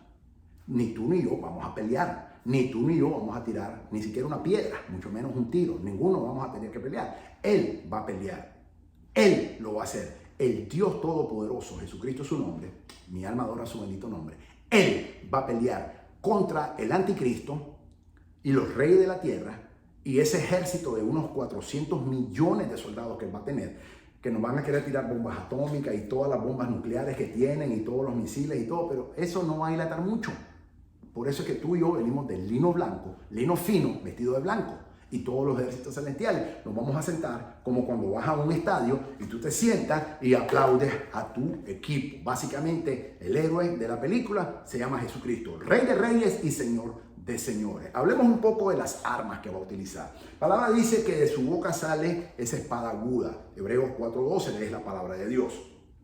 Pero dice también de que con esa espada él va a matar. Pero antes de matar, lo primero que él va a hacer es capturar a la bestia y al anticristo y lo va a lanzar vivo al lago de fuego que arde con azufre. Después que haya capturado y lanzado vivo a la bestia y al falso profeta, él va con la espada de su boca, él va a matar a todos esos 400 millones de los ejércitos del anticristo. Pero él va a utilizar 3 armas. Primero, de su boca sale una espada. Acuérdate que en Apocalipsis capítulo 1, cuando el apóstol Juan mira al Señor Jesucristo, dice que de su boca sale una espada aguda de doble filo. Hebreos 4:12. Pero también en el capítulo 1 de Apocalipsis, el apóstol Juan dice que sus ojos son como llamas de fuego. En el original griego no es que sean como fuego. Lo que dice es que dispara fuego. Sus ojos disparan fuego. Esa es otra arma que él va a utilizar. Luego dice que en su muslo y en su ropa trae un nombre, Rey de Reyes y Señor de Señores. Una vez escuché a una impía, una mujer que dice que tatuarse es bueno, porque aún el mismo Jesús viene tatuado y utiliza esta escritura, lo cual es una falsedad. El Señor Jesucristo nunca se ha tatuado. De hecho, en el libro de Levíticos nos prohíbe Dios a nosotros los judíos el tatuaje o ponernos aretes y cosas así. Todo eso está prohibido en la ley de Dios y eso es aplicable hasta el día de hoy para que tú sepas. Entonces, ¿cómo Dios va a decir que es prohibido y él lo va a hacer? Eso es falso. Lo que verdaderamente significa, eso no es, ahí volvemos otra vez a lo que los traductores hicieron. Pusieron que está escrito, pero en realidad no es un tatuaje eso, ni se puede interpretar de esta manera. Lo que verdaderamente eso significa, todo guerrero, aparte de su espada, tiene una jabalina. Y eso lo podemos ver con el ejército de Israel, por ejemplo, en todas las guerras de Israel, cuando la Biblia no habla, vete al Antiguo Testamento y habla de jabalina. La Biblia habla de jabalina. Entonces, todo guerrero usa una espada, pero también usa una jabalina que la lanza desde largo. Esa que trae en su muslo, en la parte derecha, esa es una jabalina que él trae. Esa es la tercera arma que él trae. Entonces, primera arma, la espada aguda que sale de su boca. Hebreos 4:12, la palabra de Dios. Segunda arma, él dispara fuego de sus ojos. Tercera arma, de su costado, esa jabalina que él tiene, él la va a lanzar.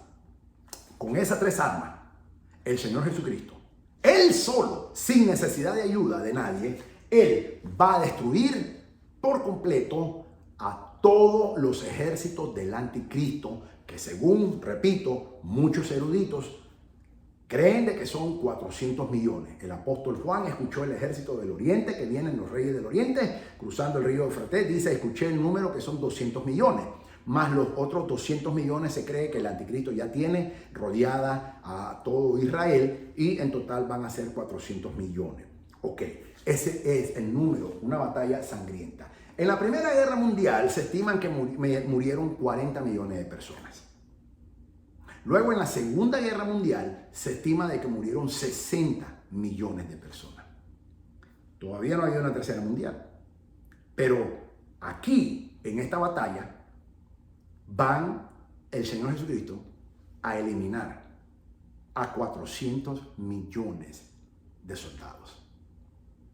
Eso nunca se ha visto en la historia. Entonces, aquí, capítulo 19 de Apocalipsis, el Señor nos enseña que muchas profecías mesiánicas, mejor dicho, profecías mesiánicas que no se han cumplido hasta el día de hoy, aquí se van a cumplir en su gran mayoría y unas cuantas muy pocas en el capítulo 20, pero sobre todo aquí en el capítulo 19 del libro de Apocalipsis. Ok, esto que te enseñé hoy se le conoce como la gloriosa aparición de nuestro Señor Jesucristo. La referencia bíblica, el apóstol Pablo habla en Tito capítulo 2, versículo 13, de esa gloriosa aparición de nuestro Señor Jesucristo. Esta es la parte B. o la parte B de la segunda venida, pero es la misma segunda. Se le llama la gloriosa aparición, cuando Él corporalmente, físicamente, va a venir y todo ojo lo verá y todo oído lo oirá. Eso se le conoce, según Tito 2:13, como la gloriosa apariencia. Esto es Apocalipsis capítulo 19, versículo 11. El regreso corporal de nuestro Señor Jesucristo. Luego se cumple aquí, aquí te voy a mencionar varias profecías mesiánicas que no se han cumplido y los judíos dicen, por eso rechazan a nuestro Señor Jesucristo, porque dice que no cumplió todas estas profecías mesiánicas. Hay más o menos unas 300 profecías mesiánicas, de las cuales más de 100 el Señor cumplió en su primera venida. Las otras no se han cumplido. Hay muchos pastores que dicen que el Señor Jesucristo cumplió todas las profecías mesiánicas. Eso es falso. Eso es mentira. Porque si hubiera sido cierto, Israel cree en Él. Y por esa razón Israel no cree en Él. Y hasta el día de hoy, después de 2000 años, lo sigue rechazando. Porque los judíos dicen, y yo decía eso, me acuerdo también, antes que yo viniera a la revelación de conocer a nuestro Señor Jesucristo como nuestro Mesías, que Él era un falso, porque Él no había cumplido todas estas profecías. Entonces, Él cumplió más de 100, cumplió Él, pero no las 300 que la Biblia nos enseña. A nosotros, los judíos. ¿Ok? Sin embargo, aquí en el capítulo 19, aquí las va a cumplir todas. Con excepción de tal vez una o dos en el capítulo 20. Pero después la gran mayoría aquí las va a cumplir. Por ejemplo, Isaías capítulo 63. Nosotros leímos, y aquí te voy a hablar de las 4 batallas que Él va a librar. No es una, son 4 batallas que el Señor Jesucristo, antes de empezar el reino de los 1000 años, Él tiene que librar por lo menos 4 batallas que la Biblia nos habla. Se creen que pueden ser tal vez 5, tal vez más, pero sabemos que son mínimo 4 batallas que Él va a librar. La primera batalla que Él va a librar es en Edom. Isaías capítulo 63 habla y dice, el profeta Isaías dice, ¿quién es este que viene vestido con su ropa roja? Y él dice, soy yo. Y el Señor mismo se identifica, es una interacción que el Señor tiene con el profeta Isaías. Y el profeta Isaías le pregunta, y léelo tú porque no tengo tiempo para leerte todos estos capítulos, pero Isaías capítulo 63 lo dice bien claro. El profeta Isaías le pregunta, ¿por qué tu ropa viene de rojo? Viene de Edom. ¿Y de qué ven? Y el Señor dice, porque he pisado el lagar. Y yo mismo, nadie había conmigo para ayudarme. Mi ira y mi brazo me sostuvo y lo he pisado y su sangre salpicaron mi ropa. O sea, hay muchos que dicen que esa era anda de rojo porque esa es la sangre de la cruz del Calvario. Esa no es la sangre de la cruz del Calvario. Ese es cuando Él pisa el lagar, según Isaías capítulo 63. El día de la ira y de la venganza es cuando llega. Y aquí se cumple en Apocalipsis capítulo 19, versículo 11 en adelante. Entonces, esa sangre de esos 400 millones de soldados que tiene el ejército del anticristo son los que van a salpicar la sangre en la ropa del Señor. Primero. Segundo, Isaías 61. Isaías 61 la conectamos con Lucas capítulo 4. Cuando el Señor, según Lucas capítulo 4, Él va a iniciar su ministerio, ya vino del desierto, Él ya fue bautizado con el Espíritu Santo, Él ya fue tentado, probado por Satanás y lo venció en el desierto, después de 40 días, 40 noches. Él ahora regresa y se le da a que lea y se le da la porción de el capítulo 61 de Isaías. Sin embargo, el Señor Jesucristo hace algo muy especial. Es que en media escritura, Él cierra el libro. Él lee. Dice, el Espíritu del Señor me ha ungido, está sobre mí, me ha ungido para dar buenas nuevas, libertad a los cautivos, propagar las buenas noticias. Pero cuando dice, y el año de la venganza, Él se detiene y lo cierra. Porque si Él lo lee, ahí tiene que juzgar el mundo Él. Y ese no era tiempo para juzgar, sino para salvar. Sin embargo, aquí en Apocalipsis capítulo 19, versículo 11, ahí se cumple. Ahora también Isaías 61, que podemos verlo en Lucas capítulo 4, cuando Él cierra el libro y en una coma, Él se para, cierra el libro y dice, hoy en día se ha cumplido esta escritura, y los judíos lo querían lanzar por el despeñadero, pero Él se pasó porque su tiempo no había llegado, dice Lucas. Entonces, aquí se cumple. Salmos capítulo 2 también se cumple aquí, en Apocalipsis capítulo 19, versículo 2. Estas son profecías mesiánicas no cumplidas todavía, ¿ok? Luego, Mateo capítulo 24 se cumple aquí también.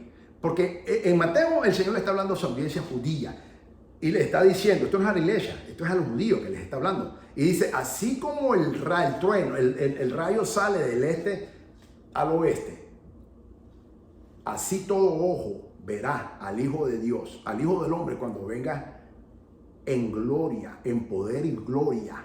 Y todo ojo lo verá y todo oído lo oirá. Aquí se cumple también esa profecía que el Señor nos da en Mateo capítulo 24.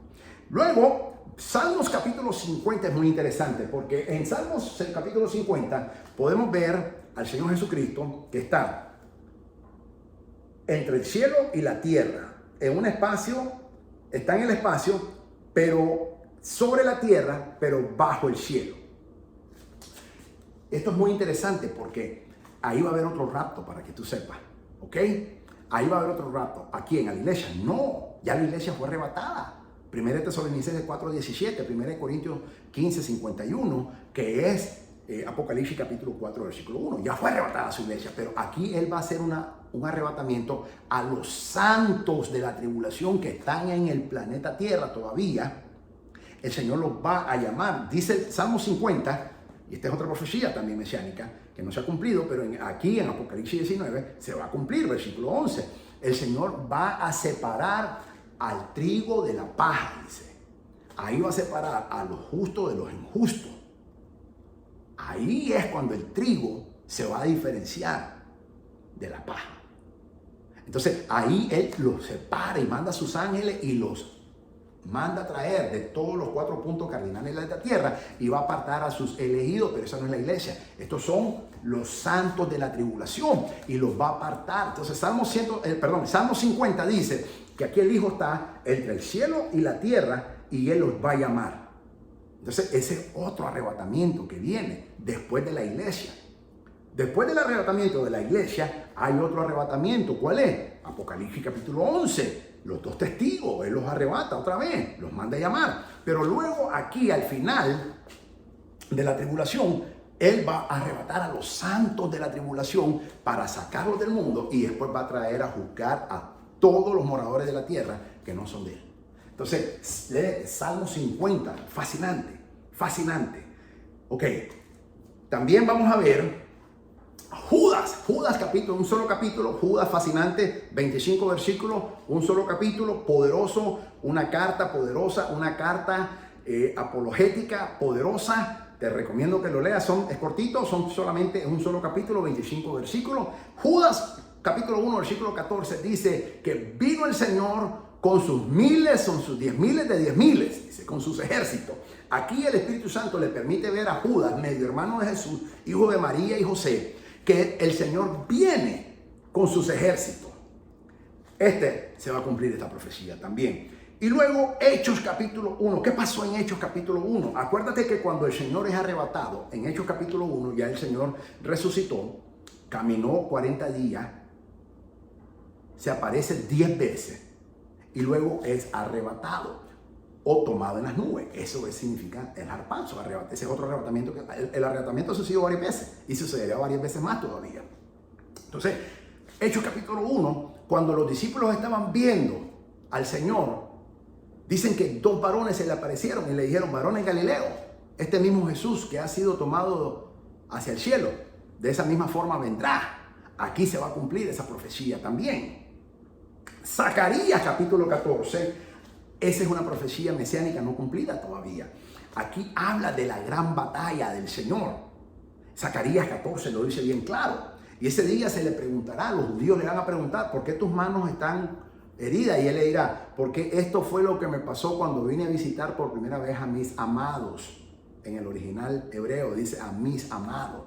Entonces todo el remanente de Israel va a llorar por 8 días, reconociendo que nuestro Señor Jesucristo lo rechazamos nosotros los judíos cuando Él nos vino a visitar la primera vez.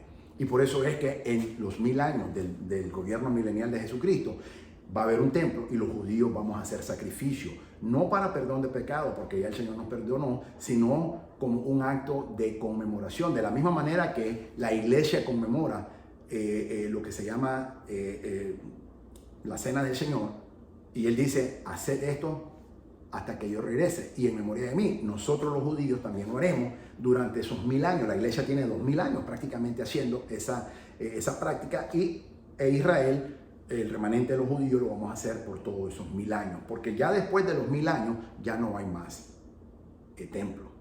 Dios es el templo que vive directamente con los hombres. Así que eso te lo enseñaré con más detalle en la próxima enseñanza, capítulo 20 del libro de Apocalipsis.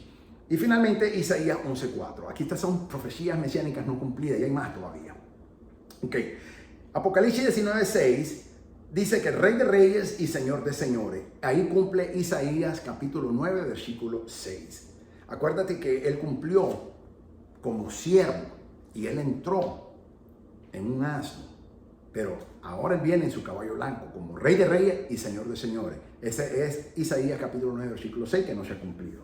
Apocalipsis 19, versículo 17 al 21, habla del guerrero, el justo, el guerrero justo, el rey justo y el juez justo. Esa es la manera que él viene, Apocalipsis capítulo 19, versículo 11.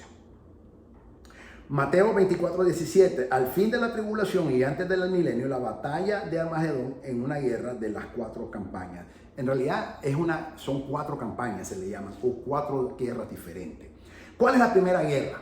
Ahora te voy a hablar de las 4 guerras que él va a librar. Son 4 por lo menos, posiblemente más, pero sabemos que son 4. La primera batalla o la primera guerra que él va a librar es en Edom, Isaías capítulo 63. ¿Por qué? Porque en Edom el anticristo tiene acorralado al remanente de los judíos, una tercera parte. El anticristo ya mató a las 2 terceras partes, pero esa tercera parte se le conoce como el remanente. Y el anticristo los quiere matar. La primera batalla que nuestro Señor Jesucristo va a librar es en Edom, para liberar a los judíos que estén ahí acorralados por el anticristo. Esa es la primera batalla, Isaías 63. La segunda batalla la va a librar en el valle de Mageo, Apocalipsis capítulo 16 habla del río Eufrates cuando se ha secado.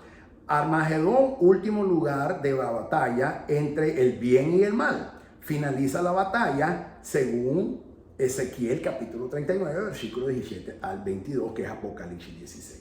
La tercera batalla que se va a librar, él va a librar, el Señor Jesucristo, es la batalla del valle de Josafat. El valle de Josafat lo dice Joel capítulo 3, versículo 1, 2 y 9. En el capítulo 3 de Joel habla de la batalla de Josafat. Esa es la tercera batalla que nuestro amado y glorioso Señor Jesucristo va a librar. Y la cuarta batalla que sabemos que él va a librar es la cuarta batalla por Jerusalén. Zacarías capítulo 12, versículo 9. Se cumple aquí Salmos capítulo 2, cuando él va a reírse de los reyes de la tierra y de sus ejércitos que quieren luchar contra él. Y en un segundo él los va a desintegrar a todos con el poder de su palabra, que el espada doble filo que sale de su boca, Apocalipsis capítulo 1, y también Apocalipsis 19, que nos enseña aquí. Pero también les va a disparar fuego con sus ojos y esa jabalina que él tiene. O sea, son 3 armas que él va a utilizar y los va a desbaratar. Ok. Entonces, estas son las 4 batallas. La primera batalla es Edom, Isaías capítulo 63. Va a liberar a los judíos. Lo primero que él va a hacer. La segunda batalla que él va a librar es la batalla en el valle de Mageo, Apocalipsis 16. Finaliza con la batalla de Ezequiel 39, que habla, 17 y 22. La tercera batalla es la batalla de Josafat, Joel capítulo 3, versículo 1 al 2 y versículo 9. Y la cuarta batalla que él va a librar es la batalla por Jerusalén, Zacarías capítulo 12, versículo 9. Cuando él haya cumplido estas 4 batallas, entonces se va a cumplir Salmos capítulo 2, donde él va a despedazarlos a todos los ejércitos de los reyes y va a regir con vara de hierro. Eso es lo que dice el Padre, le promete a su Hijo que le va a dar. Esos son Salmos capítulo 2, ahí se va a cumplir. De esa manera, aquí él va a librar esas 4 batallas antes de que comience la era mesiánica, que se le llama, en el judaísmo le llamamos, según Ezequiel, del 40 al 44, y también el profeta Isaías habla, especialmente en el capítulo 65, de la era mesiánica. ¿Eso qué es? Apocalipsis capítulo 20, los 1000 años del reinado de Jesucristo nuestro Señor. Entonces, pero antes de que entre esa era de paz de 1000 años, Él va a librar esas 4 batallas. Y fíjate que ya el anticristo y la bestia fueron apresados vivos. Fue lo primero que él hizo. Antes de matar a los soldados, él lo primero que él hizo fue apresar al anticristo y a la bestia y los lanzó vivos al lago de fuego que arde con azufre. Eso fue lo primero que hizo. Luego, con la palabra que es la espada de doble filo que sale de su boca, va a eliminar a los 400 millones soldados que tiene el ejército del anticristo y les va a disparar fuego de sus ojos, y la jabalina que él trae, que es donde dice Rey de Reyes y Señor de Señores, como guerrero justo que él es, les va a tirar esa jabalina. Esas 3 armas los va a despedazar, pero él va a tener esas 4 batallas. La primera batalla es en Edom, para ir a salvar a los judíos, al remanente. La tercera parte, que el anticristo los tiene acorralados, eso es Isaías capítulo 63, una profecía mesiánica no cumplida todavía. La segunda batalla es en Mageo. Eso viene siendo Apocalipsis 16, que es cuando ya lo están esperando el ejército del anticristo, ahí que se van a unir los reyes del oriente. Y la tercera batalla es en el valle de Josafat, que habla Joel capítulo 3, versículos 1, 2 y 9. La cuarta batalla es la batalla por Jerusalén. Acuérdate que Jerusalén es el único lugar que Dios dice: este es mi lugar y mi nombre está ahí. Por eso todos los gentiles lo quieren. Por eso hoy en día los gentiles dicen: no, Jerusalén es de Israel. Siempre lo ha sido y siempre lo será, porque Dios es el lugar que Él escogió y puso su nombre. Ese día Él tiene que librar esa batalla de Jerusalén, y nunca más Jerusalén le pertenecerá a ningún gentil, dice la palabra. ¿Okay? Nunca más. Entonces Él va a librar esa batalla, la batalla de Jerusalén. Esa es la cuarta batalla, según Zacarías capítulo 12, versículo 9. Ok, a mí me gusta ser bastante técnico y muy matemático. Hablemos un poco cuánta sangre se va a derramar.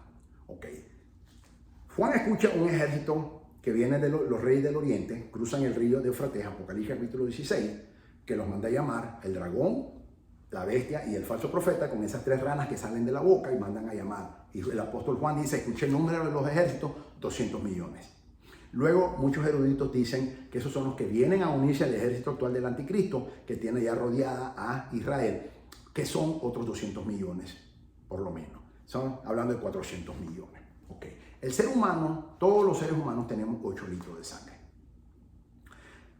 Si tú multiplicas 400 millones por 8, son 3.2 billones de litros de sangre lo que se va a derramar ese día.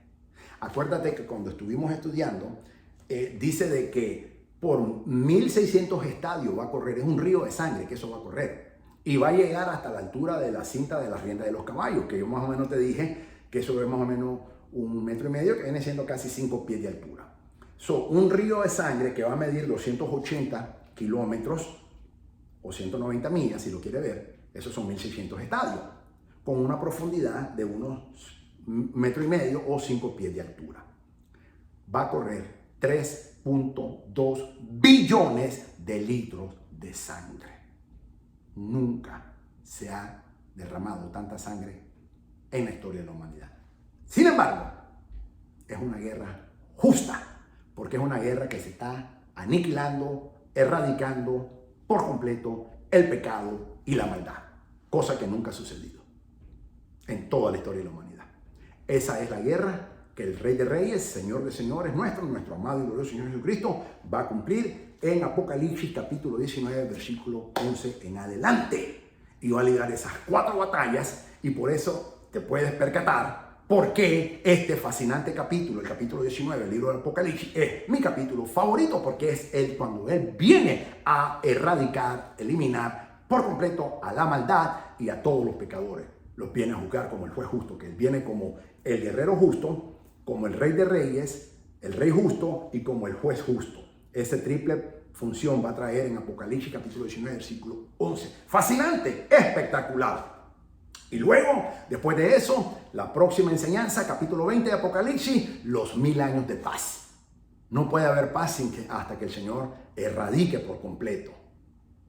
Erradique por completo. Luego dice de que Satanás es atado. Pero eso lo vamos a ver en el capítulo 20. ¿Por qué no se destruye a Satanás? Todavía hay una razón. Eso te lo enseñaré en el capítulo 20, que la Biblia nos enseña. De esa manera, mis amados, Hemos concluido este fascinante capítulo 19 del libro de Apocalipsis, el capítulo favorito mío de toda la Biblia. De toda la Biblia, no solamente el libro Apocalipsis, no solamente el Nuevo Testamento, sino de toda la Biblia, porque es cuando el Rey de Reyes y Señor de Señores viene a tomar posesión del planeta Tierra que Él ya compró y pagó con su sangre en la cruz del Calvario. Mi alma alaba su bendito nombre. Vamos a orar. Padre, te damos la gloria. Bendito y alabado sea tu nombre. Gracias por habernos enseñado, Espíritu Santo. Gracias, Señor amado, por tu santa y divina palabra, porque no tenemos que confundirnos. Ya usted dijo del principio lo que iba a pasar al final. Enséñanos, Señor. Redargúyenos, Señor. Edúcanos, Señor. Edifícanos, Señor, para la gloria de tu nombre como tu iglesia que somos.